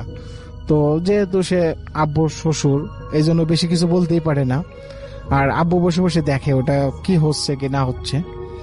তো এইভাবে মনে করেন অনেক সময় কেটে গেল, যে 3টার দিকে যায়, 3টা অথবা 4টা, মানে আসলে কিছুক্ষণ আগে নানুর যখন আবার বসে তুলছে তখন দেখে শুধুমাত্র একটা মানুষের মাথা আর সারা মুখে ধাড়ি, মানুষটা খিলখিল করে হাসতেছে। তো এটা দেখে নানু তখন একটু অবাক হয়, বা নানু একটু চিৎকার দিয়ে ওঠে। তখন আব্বু একটু সাইডে ছিল, সাইডে ছুটে যায়, দেখে যে এই অবস্থা, সিপে ওরকম মানুষের মাথাটা চুলের ভিতরে আটকানো রয়েছে। তো নানুরে আব্বু অনেক ধমক দিল, তারপরে সিপটা ভাঙিয়ে দিল। ভাঙিয়ে দেওয়ার পরে আব্বু জোর করে নানুরে বাসায় নিয়ে চলে আসলো। তো আচ্ছা। ভয় পাওয়ার কারণে নানু বাসায় আসলো। যখন আসার পরে নানুর প্রচুর পরিমাণ জ্বর। তো নানু তখন আমাদের বাসায় ছিল। আমাদের বাসা থেকে বিকালবেলা আবার মামার এসে নিয়ে গেল। নিয়ে যাওয়ার পরে সেই জ্বর অবস্থায় বাড়িতে নিয়ে গেল। নিয়ে যায় এইভাবে অনেক দিন অসুস্থ ছিল, মানে 3-4 মাস মতো অসুস্থ থাকার পরে আস্তে আস্তে নানু মানে শুকায় মারাই গেছিল। আচ্ছা। আমার ঘটনা। থ্যাংক ইউ সো মাচ, আপনার ঘটনার জন্য আপনাকে অনেক ধন্যবাদ। আব্দুর রব মৃধা উনি একজন পেশায় কৃষক ছিলেন। ওনার বাসা হচ্ছে নড়াইল জেলার লোহাগাড়া উপজেলার শালনগর ইউনিয়নের মাকরাইল গ্রামে। এই মাকরাইল গ্রামে ওনার বসতি এবং অনেক আগে থেকে তিনি সেখানে বংশ পরম্পরায় বসবাস করছেন। ওনার কৃষি জমি, সেটি ওনার ভিটা থেকে 5 থেকে 7 কিলোমিটার দূরে। প্রতিদিন সেখানে তিনি যান এবং সেখানে ওনার যে 2টি গরু রয়েছে এই গরু দিয়ে সেখানে চাষাবাদ করেন। যেহেতু বাসা থেকে 5 থেকে 7 কিলোমিটার দূরে ওনার জমি ছিল, এই জন্য উনি যে কাজটি করতেন সেটি হচ্ছে যে ফজরের আজানের ঠিক পরপরই উনি গরু এবং লাঙল নিয়ে বা কৃষিকাজ রিলেটেড আনুষঙ্গিক জিনিসপত্র নিয়ে বের হয়ে যেতেন। সকালের আলো হতে না হতেই উনি ওনার জমিতে চলে যেতেন এবং চাষাবাদ শুরু করতেন এবং পরন্ত বিকেলে আবার ফিরে আসতেন। ওনার মতো কিন্তু আরো কৃষক ছিল, তারাও ঠিক আজানের পরপরই রওনা দিত এবং ভোরের আলো ফুটতে না ফুটতেই তারা তাদের জমিতে চলে এসে চাষাবাদ শুরু করে দিত। এমনই একটি রাতের ঘটনা। আলামিনের নানা আব্দুর রব মৃধা হঠাৎ রাতে ওনার ঘুম ভেঙে যায়। তিনি তখনও বুঝতে পারছিলেন না যে ফজরের আজান কি হয়েছে নাকি হয়নি। তখন আসলে তিনি ওইভাবে ঘড়ি দেখারও প্রয়োজন বোধ করেন নাই। তখন তিনি যে কাজটি করেন, তিনি ঘর থেকে বের হন। বের হয়ে ওনার যেই 2টি গরু রয়েছে এই গরু নিয়ে এবং লাঙল নিয়ে উনি ওনার মাঠের দিকে রওনা দেন। ওই রাতটি ছিল জ্যোৎস্না রাত। জ্যোৎস্না রাতে ওনার পথ চলতে কোনো অসুবিধা হচ্ছিল না। প্রতিদিন যে যতটুকু সময় লাগে সেই সময়ের মধ্যে উনি ওনার ক্ষেতে পৌঁছে যান এবং পৌঁছেই উনি গরু দিয়ে হাল চাষ শুরু করেন। অনেকক্ষণ হয়ে যাচ্ছে যে হাল চাষ করছেন, কিন্তু সকাল হচ্ছে না। উনি ভাবছেন এমন তো কখনো হয় না, সাধারণত সকাল হওয়ার সাথে সাথেই তো চলে আসে, আজকে না হয় একটু তাড়াতাড়ি চলে আসে, কিন্তু সকাল কেন হচ্ছে না। উনি এই জিনিসটি ভাবছেন এবং হাল চাষ করছেন এবং উনি আরো চিন্তা করছেন যে এতক্ষণে তো কারো না কারো চলে আসার কথা এখানে, আরো কৃষকদের যাদের আশেপাশে জমি আছে, কিন্তু তারাও কেউ আসছে না। এদিকে সকালও হচ্ছে না। আসলে কি ফজরের আজান হয়েছে? উনি সেই চিন্তা করছিলেন। এমনই চিন্তা যখন করছেন তখন হঠাৎ ওনার কানে একটি বাচ্চার কান্নার আওয়াজ ভেসে আসে। বাচ্চাটি কান্নাকাটি করছে। উনি চিন্তা করলেন কি ব্যাপার, বাচ্চা কান্নাকাটি করছে কোথায়? উনি তাকিয়ে দেখলেন যে ওনার ক্ষেতের পূর্ব দিকে যে আইল আছে, এই আইলের উপরে একজন মহিলা তার কোলে একটি বাচ্চা নিয়ে বসে আছে এবং ওই বাচ্চাটি কান্নাকাটি করছে। উনি চাঁদের আলোতে স্পষ্ট দেখতে পাচ্ছেন বাচ্চা এবং বাচ্চার মাকে। বাচ্চা কাঁদছে এবং বাচ্চার মা বাচ্চাকে সান্ত্বনা দিচ্ছে। ঠিক যেভাবে বাচ্চারা কান্নাকাটি করলে তাদের মা বাচ্চাদেরকে সান্ত্বনা দেয় এবং তাদেরকে থামানোর চেষ্টা করছে যে ও কাঁদো না, কেঁদো না, তোমার বাবা চলে আসবে, কান্নাকাটি করে না, এইরকম শব্দগুলো তারা সেই মহিলা ইউজ করছিল। আলামিনের নানা আব্দুর রব মৃধা অত্যন্ত সাহসী একজন মানুষ ছিলেন। তিনি বুঝতে পেরেছিলেন যে এত রাত্রে এখানে কিন্তু কোনো বাচ্চা সহ মহিলা আসার কথা নয়। নিশ্চয়ই এটি কোনো প্যারানর্মাল ঘটনা হবে। তিনি যে কাজটি করার চেষ্টা করেন সেটি হচ্ছে যে তিনি চিন্তা করেন যে এখান থেকে দ্রুত বের হয়ে যাই, আবার বাড়ির দিকে চলে যাই, এখন নিশ্চয়ই অনেক রাত, আমি ভুল করে চলে এসেছি। এই চিন্তা করে যখনই ওনার দুটি গরু নিয়ে মাঠ থেকে বের হওয়ার চেষ্টা করছেন, তিনি দেখলেন যে উনি যখন উত্তর পাশের আইল দিয়ে বের হওয়ার চেষ্টা করছেন, তিনি দেখলেন ওই উত্তর পাশের আইলেও ঠিক একজন মহিলা একটি বাচ্চাকে কোলে নিয়ে বসে আছে। সেই বাচ্চাটিও কান্নাকাটি করছে এবং ওই মহিলা একই রকম ভাবে বলছে যে কেঁদো না, কেঁদো না, জাদু সোনা, তোমার আব্বু আসবে, এই ধরনের কথাবার্তা বলছে। তিনি দক্ষিণ দিকের আইল যেখানে আছে সেদিক দিয়ে বের হওয়ার চেষ্টা করলেন। তিনি দেখলেন দক্ষিণ দিকের আইলেও ঠিক একই রকম ভাবে বাচ্চা কোলে নিয়ে একজন মহিলা বসে আছে। সেও ঠিক একই কথাই বলছে তার বাচ্চার সাথে। কিন্তু অদ্ভুত ব্যাপার হলো পশ্চিম দিকের আইল, এখানে কেউ ছিল না। কিন্তু সমস্যা হলো ওই দিক দিয়ে তিনি বের হতেও পারছিলেন না। জমির একটি ভৌগোলিক গঠনগত কারণে ওই দিক দিয়ে আসলে বের হয়ে আসাও সম্ভব না। তিনি এটাও লক্ষ্য করছিলেন যে তিনজন মহিলা বাচ্চা সহ যে বসে আছে তার জমির তিন দিকের আইলের উপরে, এরা কেউ মাঠের মধ্যে আসছে না। তিনি কিন্তু সিগারেট খাওয়ার সিগারেটে খুব আসক্ত ছিলেন। আসলে গ্রামের যারা কৃষক তারা আসলে সিগারেট খান না, যেটা খায় সেটা হলো বিড়ি। তিনি বিড়িতে খুব আসক্ত ছিলেন। ওনার কাছে এক প্যাকেট বিড়ি ছিল, ম্যাচও ছিল। উনি জানতেন যে আগুন জ্বালালে সাধারণত কেউ ক্ষতি করতে পারে না, এই টাইপের প্যারানর্মাল কোনো বিষয়গুলো তাদের ক্ষতি করতে পারে না। এই জন্য তিনি বিড়ি ধরান এবং একটার পর একটা বিড়ি টানতে থাকেন। একটা সময় পর বিড়িগুলো শেষ হয়ে যায়। তখন যেটি কাজটি করে সেটি হচ্ছে ওনার যে দুটি গরু নিয়ে এসেছিলেন, এই দুটি গরুর গলায় যে রশি ছিল সেই রশি দুটি তিনি এক হাতে ধরেন এবং জোরে জোরে দোয়া পড়তে থাকেন। কিছু সময় পর আজানের শব্দ ভেসে আসে দূর মসজিদের মাইক থেকে। আজানের শব্দ আসার পরে আব্দুর রব মৃধা স্পষ্টভাবে দেখতে পান এই তিনজন মহিলা আইলের উপর থেকে উঠে দাঁড়ালো এবং উঠে দাঁড়িয়ে তারা যে দিক থেকে এসেছিল তার উল্টা দিকে হেঁটে চলে যাচ্ছে এবং অদৃশ্য হয়ে যাওয়া না, হাঁটতে হাঁটতে হাঁটতে হাঁটতে চলে যাচ্ছে। এভাবে চোখের আড়াল হয়ে গেল। তার কিছু সময় পরেই আরো কিছু কৃষকরা তারাও গরু এবং লাঙল নিয়ে তাদের জমিতে চলে আসে। তাদের কাছে তিনি আর কিছু বলেন না, যথারীতি চাষাবাদ করে পরন্ত বিকেলে উনি বাড়িতে ফিরে যান। বাড়িতে ফিরে গিয়ে উনি ওনার স্ত্রীকে সব ঘটনা খুলে বলেন। ওনার স্ত্রী আরো কিছু দোয়া পড়ে পানিতে ফু দিয়ে তাকে গোসল করিয়ে দেন এবং ঝাড়ফুঁক করেন যে আল্লাহ তাআলা তাকে কোনো ক্ষতি হতে দেননি। এর প্রায় 2 থেকে 2.5 বছর পর ঘটে আরেকটি ঘটনা। এর মধ্যে কিন্তু আর কোনো ঘটনা তার সাথে ঘটেনি। স্বাভাবিকভাবে মাকরাইল গ্রামের পাশেই নদী রয়েছে।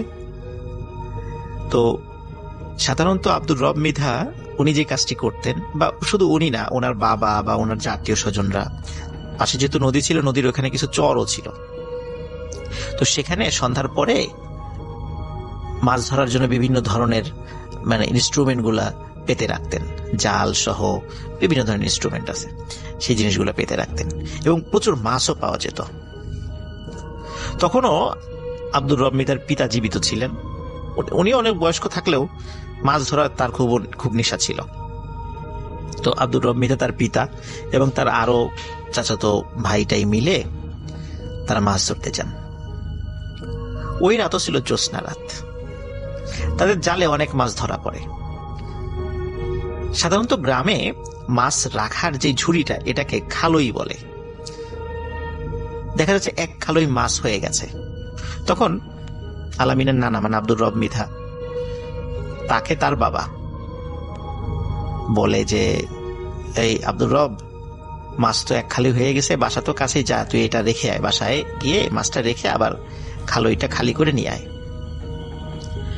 তো চিন্তা করলেন আব্দুর রব মৃধা যে হ্যাঁ ভালো, কোথায় তো চলে যাই। উনি খালইটা নিয়ে আবার বাড়ির দিকে হাঁটা শুরু করেন। উনি যখন বাড়ির দিকে হাঁটা শুরু করেন, ওনার বাড়ির কাছাকাছি একটি বাগান রয়েছে। ওই বাগানটি পার হয়ে ওনার বাড়িতে আসতে হয়। যখন তিনি বাগানের মধ্যে প্রবেশ করেছেন, হঠাৎ করে পেছন থেকে কেউ বলছে, এই রবে মাছগুলা দিয়ে যা। আসলে ওনার নাম আব্দুর রব থাকলেও গ্রামের মানুষজন তাকে রবে রবে বলতো, রব না বলে রবে বলতো। তো বলছে, এই রবে মাছগুলা দিয়ে যা। তিনি প্রথম দিকে পাত্তা দেয় নাই, হয়তো তিনি চিন্তা করেছেন হয়তো বা শুনতে ভুল করছেন। তিনি হেঁটে যাচ্ছেন, আবার পেছন থেকে ধমক দিয়ে বলছে, এই রবে তোকে না মাছগুলো দিতে বললাম, মাছ দিয়ে জানালে কিন্তু তোর ক্ষতি হবে। তিনি যে কাজটি করেন, তিনি মাছগুলো নিয়ে জোরে এক দৌড় লাগান। দৌড়াতে দৌড়াতে হঠাৎ উনি দেখতে পান 4-5টি ছায়া তাকে ঘিরে ধরেছে। তখন তিনি বুঝতে পারেন এবার আর তার নিস্তার নেই। ওনার যতক্ষণ জ্ঞান ছিল, পরবর্তীতে উনি যেটা বলেছেন যে উনি শুধু চিৎকার দিয়ে বলতে পেরেছিলেন, এই তোরা কে কোথায় আছিস, আমাকে এরা ধরে নিয়ে যাচ্ছে। জাস্ট এতটুকু উনি বলতে পেরেছিলেন।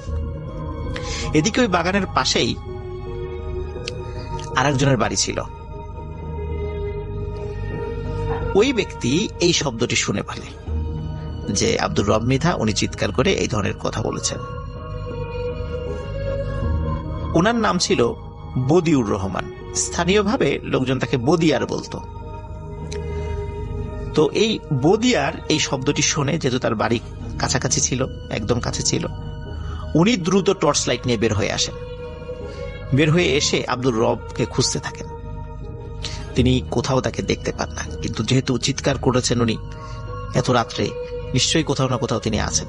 এই বদিয়ারও খুব সাহসী লোক ছিলেন, তিনি একাই আব্দুর রব মৃধাকে খোঁজার জন্য বের হলেন। যেহেতু নদী কাছেই ছিল, হঠাৎ করে উনি দেখতে পেলেন যে উনি যেদিক দিয়ে খুঁজতে যাচ্ছেন সেখানে একটি গামছা পড়ে আছে। উনি যেহেতু আব্দুর রব মৃধাকে খুব ভালো করে চিনতেন এবং আব্দুর রব মৃধা যে গামছাটি সবসময় সাথে রাখতেন সেই গামছাটিকেও চিনতেন, তিনি বুঝতে পারলেন যে আব্দুর রব মৃধার কোনো বিপদ হয়েছে, নাহলে গামছাটা এখানে পড়ে আছে কেন। তিনি দ্রুত নদীর দিকে আগাতে থাকলেন।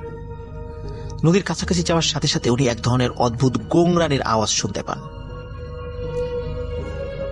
তিনি দ্রুত নদীর কাছে গিয়ে দেখেন যে আব্দুর রব মৃধার পা দুটো উপরে এবং মাথা বালির মধ্যে ঢুকিয়ে রেখেছে এবং ওইখান থেকে গোংরানির আওয়াজ আসছে। ওনার দম বন্ধ হয়ে গেছে, হালকা হালকা নিঃশ্বাস ওই বালুর মধ্যে দিয়ে তার নাকে যাচ্ছে, এই জন্য উনি গোংরানির আওয়াজ করছেন। উনি দ্রুত সেখানে যান এবং সেখান থেকে আব্দুর রব মৃধাকে উদ্ধার করেন। উদ্ধার করে নদীর পানি দিয়ে হাত মুখ ধোন। তিনি খুব অসুস্থ হয়ে পড়েছিলেন এবং আর 1-2 মিনিট পরে হয়তোবা বদিয়ার মিয়া গেলেই আব্দুর রব মৃধাকে মৃত অবস্থায় তাকে দেখতে পেতেন তিনি। যাই হোক, আল্লাহর অশেষ রহমতে আব্দুর রব মৃধা সেখান থেকে উদ্ধার হয় এবং তাকে ওই বদিয়ার আব্দুর রব মৃধার বাড়িতে নিয়ে যান। তখন আরো লোকজন সবাই এগিয়ে আসে যে কি হলো, কারা তাকে অ্যাটাক করেছিল। সবাই আসে, সে দেখে সেই খালইটা শূন্য পড়ে আছে, তার ভিতরে কোনো মাছ নেই, তবে ছড়িয়ে ছিটিয়ে অল্প কিছু মাছ রয়েছে। কোনোটার মাথা খাওয়া, কোনোটার পেট চিরে কোনো মাছ খেয়েছে, কোনোটার লেজ খাওয়া, এরকম কিছু কিছু মাছ চতুর্দিকে অল্প কিছু ছড়িয়ে আছে, আর অন্য কোনো মাছ নেই, শুধু খালইটা পড়ে আছে। এরপরে আব্দুর রব মৃধা দীর্ঘদিন অসুস্থ ছিলেন। তিনি এতটাই ভয় পেয়েছিলেন যে অনেকদিন অসুস্থ ছিলেন। আস্তে আস্তে আল্লাহ তাআলার অশেষ রহমতে তিনি সুস্থতা লাভ করেছেন। এখন যেটা হয় সেটা হচ্ছে যে আব্দুর রব মৃধার স্ত্রী তিনি সেলিম হুজুরের কাছে নিয়ে যান। এই সেলিম হুজুর হচ্ছে সেই হুজুর আমাদের 2 নম্বর স্টোরিতে আপনারা শুনেছিলেন যে যখন রুহুল সর্বশেষ যেই কবরটি খুঁড়েছিল সেটি ছিল সেলিম হুজুরের কবর, এবং কবর খোঁড়ার সময় যে লাশটি রুহুলের হাত চেপে ধরেছিল সেটি হচ্ছে সেই সেলিম হুজুরের ডেড বডি। তো সেলিম হুজুরের কাছে নিয়ে যান। সেলিম হুজুর তাকে দেখেন, দেখে তিনি বলেন যে আসলে আপনি তো ধর্মকর্ম কিছু করেন না, আপনি যদি ধর্মীয় লাইনে চলে আসেন, 5 ওয়াক্ত সালাত আদায় করেন, কোরআন সুন্নাহ অনুযায়ী জীবনযাপন করেন, তাহলে আপনার সাথে যে সমস্যাগুলো হচ্ছে সেগুলো কিছুই হবে না। এবং আপনি রাত বিরেতে যেখানে চলাফেরা করেন না কেন, আল্লাহ চান তো আমি ইনশাল্লাহ ইনশিওর করছি যে আপনার কোনো সমস্যা হবে না। কিন্তু আপনাকে কথা দিতে হবে যে আপনি ধর্মের দিকে ফিরে আসবেন। আব্দুর রব মৃধা তিনি কথা দেন সেলিম হুজুরকে যে হ্যাঁ তিনি ফিরে আসবেন এবং সেলিম হুজুরের সাথেই তিনি উঠা বসা করবেন। তো সেলিম হুজুর উনি ধর্মকর্ম করতেন, উনি কোরআনে হাফিজ ছিলেন, মাওলানা ছিলেন, মাদ্রাসার মুহতামিম ছিলেন, বিভিন্ন জায়গায় যেতেন, ওয়াজ মাহফিল করতেন। তো ওনার সাথে থেকে থেকে আব্দুর রব মৃধাও কোরআন এবং সুন্নাহ বিষয়ক ব্যাপক পাণ্ডিত্য অর্জন করেন এবং মৌলিক যেই জ্ঞানগুলো সেগুলো আল্লাহ তাআলা তাকে অর্জন করার তৌফিক দান করেন ওই সেলিম হুজুরের ওসিলায়। আর ওই যে কবরস্থান যেটি ছিল, এই কবরস্থানের পাশেই যে মসজিদটা ছিল, এই মসজিদেরই খতিব এবং পেশ ইমাম ছিলেন হচ্ছে সেলিম হুজুর। আর ওই মসজিদেরই মুয়াজ্জিন এবং খাদেমের দায়িত্ব দেয়া হয় এই আব্দুর রব মৃধাকে। খুব ভালোই চলছিল। এইভাবে কেটে যায় প্রায় 5 থেকে 7 বছর। সেলিম হুজুর একদিন হঠাৎ মারা যান। আর তার মৃত্যুর পরপরই কি ঘটনা ঘটেছিল কবরস্থানে সেটা আমরা দ্বিতীয় স্টোরিতে শুনেছি। সেলিম হুজুর মারা যাওয়ার পর আব্দুর রব মৃধাও খুব শোকে কাতর হয়ে পড়েন, কারণ এতদিন তার সাথে চলেছেন। খুব ভালো মানুষ ছিলেন সেই সেলিম হুজুর এবং খুব বুজুর্গ একজন মানুষও ছিলেন। যাই হোক, উনি যথারীতি ওই মসজিদেই আজান এবং মসজিদের খেদমতের দায়িত্ব পালন করে যাচ্ছিলেন। কোনো এক রাতে হঠাৎ আব্দুর রব মৃধা উনি ওনার পাশে থাকা যে অ্যালার্ম ঘড়িটি ছিল টেবিলের পাশে রাখা, মানে টেবিল ক্লক যেটাই, আবসা আলোতে রাতের বেলা দেখতে পান যে 5:05 বাজে। ফজরের আজান হচ্ছে 4:30টায় এবং নামাজ হওয়ার কথা ছিল হচ্ছে 5:15-তে। যেই না উনি দেখেছেন যে 5:05 বাজে, উনি লাফ দিয়ে উঠেছেন যে আরে জামাতের তো সময় হয়ে গেল, আজান তো দেয়া হয়নি, দ্রুত মসজিদে যেতে হবে। উনি দ্রুত উঠে ওযু করেই জামা কাপড় পরে মসজিদের দিকে ছুটতে থাকেন। মসজিদের থেকে ওনার বাসার দূরত্ব বড়জোর 10 মিনিটের পথ ছিল। উনি দ্রুত মসজিদে যান। মসজিদে গিয়ে দেখেন মসজিদের দরজা বন্ধ।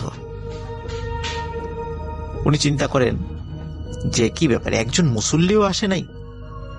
উনি দরজা খুলে মসজিদের ভিতরে লাইট জ্বালান। ততদিনে কিন্তু ওই সমস্ত মসজিদগুলোতে সবগুলোতে ইলেকট্রিসিটি চলে আসছে, মাইকও আছে, মানে আধুনিক কিছু সরঞ্জামাদি মসজিদে ছিল, ইলেকট্রিসিটি, মাইক সবকিছু ছিল। তো উনি যখনই লাইট জ্বালিয়েছেন তিনি দেখেন ঘড়িতে মাত্র 12:15 বাজে। আসলে ওনার অ্যালার্ম ক্লকে যে সময়টি ছিল সেটি হচ্ছে 12:05। উনি বড় কাঁটাটি যখন 1-এর উপরে দেখেছে তখন উনি ঘুম থেকে উঠে হঠাৎ করে ওনার মনে হয়েছে এটা 5:05 বাজে, যার কারণে উনি এটি দেখতে ভুল করেছিলেন। তখন চিন্তা করেন যাক, যেহেতু ভুল হয়েই গেছে তাহলে বাসায় চলে যায়, আরো কিছুক্ষণ ঘুমিয়ে তারপরে আবার চলে আসবো। উনি মসজিদের লাইট বন্ধ করে দরজা বন্ধ করে বের হয়ে যান। বের হয়ে যখনই উনি রাস্তা দিয়ে হাঁটতে থাকেন তখন হঠাৎ দেখেন যে রাস্তার ঠিক পশ্চিম পাশ থেকে সাদা আলখেল্লা পরা একজন মানুষ রাস্তার পূর্ব দিকে চলে গেল। রাস্তার পশ্চিম পাশে ছিল একটি বটগাছ, এই বটগাছের পাশেই ছিল সেলিম হুজুরের বাড়ি, আর রাস্তার ঠিক পূর্ব পাশে ছিল হচ্ছে এক কবরস্থান। তো সেলিম হুজুরের বাড়ির ভেতর থেকে ওই বটগাছের নিচ দিয়ে একটি আলখেল্লা পরা একটা লম্বা একজন মানুষ তিনি কবরস্থানের ভিতরে ঢুকে গেলেন। এই দৃশ্য যখনই তিনি দেখেছেন তখন উনি মারাত্মক ভয় পেয়ে যান। ভয় পাওয়ার পর উনি দ্রুত বাড়ির দিকে হাঁটতে থাকেন। হঠাৎ পেছন থেকে বলে ওঠে, আসসালামু আলাইকুম মুয়াজ্জিন সাহেব। মুয়াজ্জিন সাহেব আসসালামু আলাইকুম এই টাইপের শব্দ শুনে উনি আরো ভয় পান। উনি তখন চিন্তা করেন যে এইবার দৌড় দিতে হবে, কারণ উনি যতই সাহসী হন না কেন উনি হঠাৎ করে দেখলেন এরকম লম্বা আলখেল্লা পরে একটা লোক একটা বাড়ি থেকে বের হয়ে কবরস্থানের ভিতরে ঢুকে গেল এত রাত্রে। গ্রামে তো এত রাত্রে কেউ কল্পনাই করা যায় না কেউ রাত্রে বাইরে থাকবে। তারপর আবার পেছন থেকে সালাম দিচ্ছে। উনি তো মারাত্মক ভয় পান। উনি দৌড় দেওয়ার জন্য উদ্যত হবেন, তখন হঠাৎ উনি ফিল করেন ওই সাদা আলখেল্লা পরা লোকটি ওনার একদম পাশে চলে এসেছে এবং বলছে, আসসালামু আলাইকুম মুয়াজ্জিন সাহেব, আপনি ভয় পাবেন না, আমি আপনার কোনো ক্ষতি করব না। তখন খুব বিনয়ের সুরে এবং খুব মোলায়েম সুরে যখন এই কথাটি উনি শুনতে পেলেন, তখন আব্দুর রব মৃধা ওনার সাহস সঞ্চয় করলেন। তিনি সালামের উত্তর নিলেন এবং ওই ব্যক্তির পরিচয় জিজ্ঞেস করলেন। তখন উনি নিজের পরিচয় প্রকাশ করলেন। উনি বললেন যে আপনি যখন বেশ কিছু সমস্যার সম্মুখীন হয়েছিলেন, তখন যখন সেলিম হুজুরের কাছে এসেছিলেন, তখন সেলিম হুজুর যখন বলেছিল যে আপনি যদি আল্লাহর রাস্তায় ফিরে আসেন তাহলে এখন যে সমস্যাগুলো হচ্ছে সেগুলো হবে না। সেটি আসলে আমি সেলিম হুজুরকে প্রতিশ্রুতি দিয়েছিলাম যে হুজুর উনি যদি আল্লাহর রাস্তায় ফিরে আসে বা আল্লাহর রাস্তায় চলে আসে তাহলে ওনার নিরাপত্তার দায়িত্ব আল্লাহ যতটুকু আমাকে তৌফিক দান করেন আমি দেখব সেটা। আর এটাও ওই আলখেল্লা পরা লোকটি বলছেন যে আমি হচ্ছে একজন জিন। সেলিম হুজুর যখন মাদ্রাসা থেকে হাফেজি পাশ করে তখন থেকেই আমি সেলিম হুজুরের সাথে আছি এবং সেলিম হুজুরও জানে যে আমি তার সাথে থাকি। সেলিম হুজুর বিভিন্ন সময় বিভিন্ন মানুষের ট্রিটমেন্ট করেন, আমি আমার সাধ্য অনুযায়ী তাকে তার কাজে সাহায্য করার চেষ্টা করি। সেলিম হুজুর অনেক সময় কিছু দুষ্টু জিনেরও তদবির করেন, যার ফলে অনেক জিনও তার শত্রু হয়ে যায়, যার ফলে আমি তাকে পাহারা দেই যাতে অন্য কোনো জিনেরা তার ক্ষতি করতে না পারে।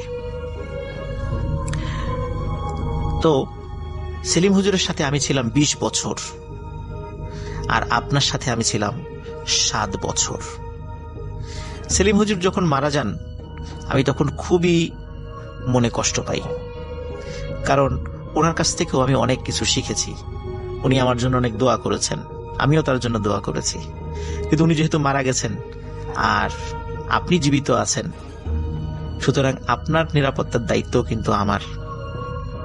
আপনি কখনো ভয় পাবেন না, আমি ইনশাল্লাহ সবসময় আপনার সাথে থাকব।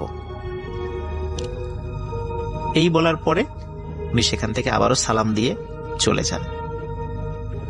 এই ঘটনায় যদিও আব্দুর রব মৃধা বেশ ভয় পেয়েছিলেন, কিন্তু ভয় পেলেও মনে মনে আশ্বস্ত হয়েছিলেন যে না, একজন আল্লাহওয়ালা কামেল জিন আমার নিরাপত্তার দায়িত্বে আছে।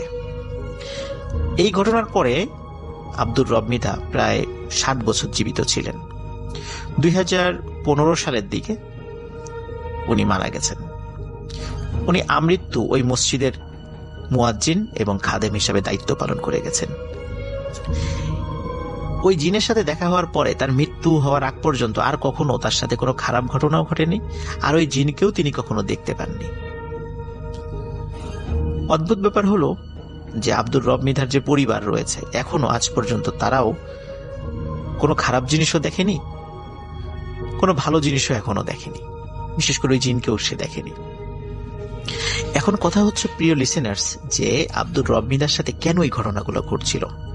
এই বিষয়ে ওই জিন আব্দুর রব মৃধাকে জানায় যে আপনার কি মনে আছে যে আপনার মায়ের সাথে অনেকগুলো জিন ছিল। আপনার মা যখন মৃত্যু সজ্জায় তখন আপনাদেরকে ডেকে বলেছিল যে আমি তো মরে যাচ্ছি, কিন্তু এই জিনগুলো তোমাদের সাথে থাকতে চায়, ওরা যেতে চায় না, তোমাদেরকে ভালোবাসে। তখন আপনার অন্য সব ভাই বোন রাজি হলেও আপনি খুব তুচ্ছ তাচ্ছিল্য করেছিলেন, অনেক আজে বাজে কথা বলেছিলেন, এও বলেছিলেন যে ওদেরকে আর প্রয়োজন নেই, ওদেরকে বিদায় করে দাও, তুমি মরে যাও, তোমার সাথে সাথে ওদেরকেও নিয়ে যাও। এই ধরনের অনেক তুচ্ছ তাচ্ছিল্যমূলক কথা বলেছেন, যার কারণে ওই জিনগুলো আপনার প্রতি ক্ষিপ্ত ছিল। আপনি যতগুলো সমস্যায় পড়েছেন সবগুলোই ওদের দ্বারা সংগঠিত হয়েছে। আপনার ওদেরকে এভাবে তুচ্ছ তাচ্ছিল্য করে কথা বলা উচিত হয়নি। যেহেতু আমি আপনার সাথে ছিলাম, যার কারণে ওরা আপনাকে আর নতুন করে কোনো ক্ষতি করতে পারেনি। এইটাই ছিল আব্দুর রব মৃধার সাথে যে দুটো বড় বড় ঘটনা ঘটেছিল, বিশেষ করে জমিতে এবং উনি মাছ ধরার সময়। এটি ছিল সেই কারণ।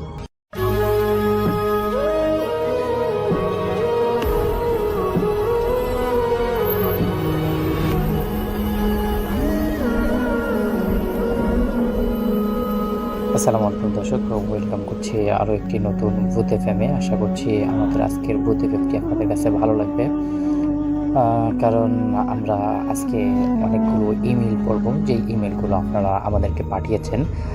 তাই আমি আপনাদেরকে সবাইকে রিকোয়েস্ট করব, যারা যারা ভিডিওটি এখন পর্যন্ত প্লে করেছেন, ভিডিওটি শেষ পর্যন্ত শোনার চেষ্টা করুন। অবশ্যই কিন্তু আজকের এপিসোডটি আপনাদের কাছে ভালো লাগবে। তো সর্বপ্রথম আমাদের কাছে চট্টগ্রাম থেকে নাহিদ ইসলাম একটি গল্প পাঠিয়েছেন। আমি তার গল্পটি পড়ছি। নাহিদ ইসলাম যদি আমাদের আজকের এপিসোডটি শুনে থাকেন তাহলে আপনাকে অভিনন্দন। তিনি লিখছেন, ঢাকার ব্যস্ত একটি এলাকায় দাঁড়িয়ে আছে পুরনো একটি অনেক দিনের পুরনো হাসপাতাল।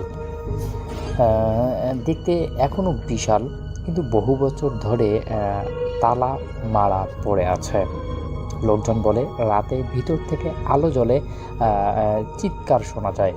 সাহস করেও কেউ ভিতরে যেতে পারে না, কারণ তার আশেপাশের অনেক জঙ্গলে ভরে গেছে অনেক দিন থেকে না যাওয়ার কারণে। আর নতুন করে সেটাকে মেরামত বা কোনো রকমের আবাসপত্র নিয়ে আসার মতো কোনো কাজকর্ম হয়নি, এজন্য জায়গাটা অনেক দিন থেকেই পড়ে আছে। তো রাহাত ছিল একজন সাংবাদিক। সে সবসময় এই ভৌতিক জিনিসগুলো নিয়ে গবেষণা করত এবং পুরনো যেই ঐতিহাসিক জিনিসগুলো আছে সেই জিনিসগুলো নিয়ে সে ডকুমেন্টারি ভিডিও বানাতো। তো সে সবসময় খুঁজতো যে কোথায় পুরনো বাড়ি আছে বা পুরনো জিনিসপত্র, আসবাবপত্র, এই সমস্ত কিছু কোথায় আছে। তো সে এক সময় গবেষণা করতে করতে পেয়ে গেল যে একটা পুরনো হাসপাতাল, এরকম একটা হাসপাতাল আছে। তো অবশেষে সে কিন্তু সেই হাসপাতালটির লোকেশন পেয়ে গেল এবং সে সিদ্ধান্ত নিল যে সব কোনো না কোনোভাবে সেই হাসপাতালটি যাবে এবং সেখানকার যে আসল পরিবেশ আছে, কেন হঠাৎ করে এই রকম হইল বা হাসপাতালটা কেন বদ্ধ হয়ে গেল, এই সব কিছু নিয়ে সে বিস্তারিত একটি ভিডিও বানার চেষ্টা করবে। এরপর যখন সব কিছু খোঁজখবর নেওয়া হয়ে গেল, একদিন সে ঠিক করলো যে রাতের বেলা সে সেখানে বসবাস করবে বা সারাদিন সহ সেখানে খোঁজাখুঁজি করবে। তারপর সে ঠিক দুপুর 2টার মধ্যে সেই হাসপাতালের আশেপাশে একটি বাড়িতে উঠল এবং তারপর সেই দিন রাত 12টার সময় তার হাতের ক্যামেরা, টর্চ লাইট এবং শুকনো কিছু জিনিসপত্র নিয়ে সে হাসপাতালের ভিতরে ঢুকলো।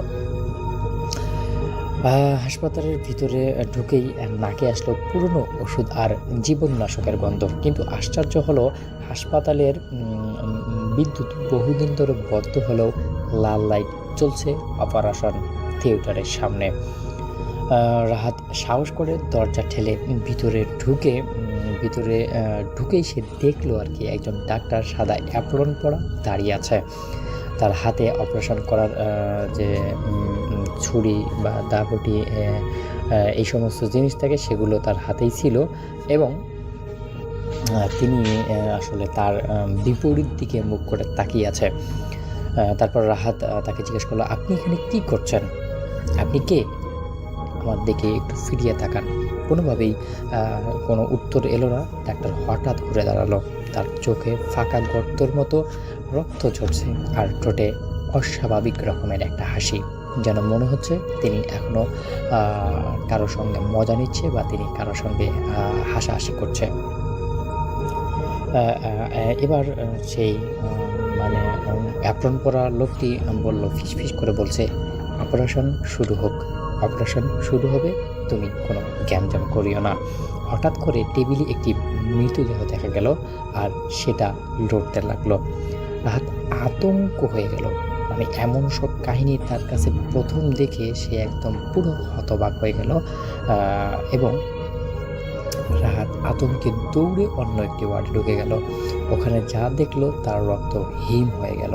পুরো ওয়ার্ড ভরা অসংখ্য রোগী, কারো মাথা নেই, কারো বুক ফাঁকা, কেউ আবার হুইল চেয়ারে বসে কাঁদছে। তাদের একসাথে গলা মিলিয়ে আওয়াজ, আমাদের বাঁচাও, আমাদের বাঁচাও। রাহাত কানে হাত দিল, কিন্তু আওয়াজ আরও জোরে তার কানে লাগতে লাগলো। শেষ পর্যন্ত রাহাত আপ্রাণ চেষ্টা করে বের হওয়ার চেষ্টা করলো, কিন্তু বাড়াবাড়ই একই করিডোরে ফিরে আসছে। সেই যে ওয়ার্ডটা ছিল অনেক লোকের ভিড়, সেই ওয়ার্ডটার মধ্যেই বারবার সে ফিরে আসতেছে এবং হঠাৎ করে সেই করিডোরে লেখা ভেসে উঠল, তুই আর বের হতে পারবি না।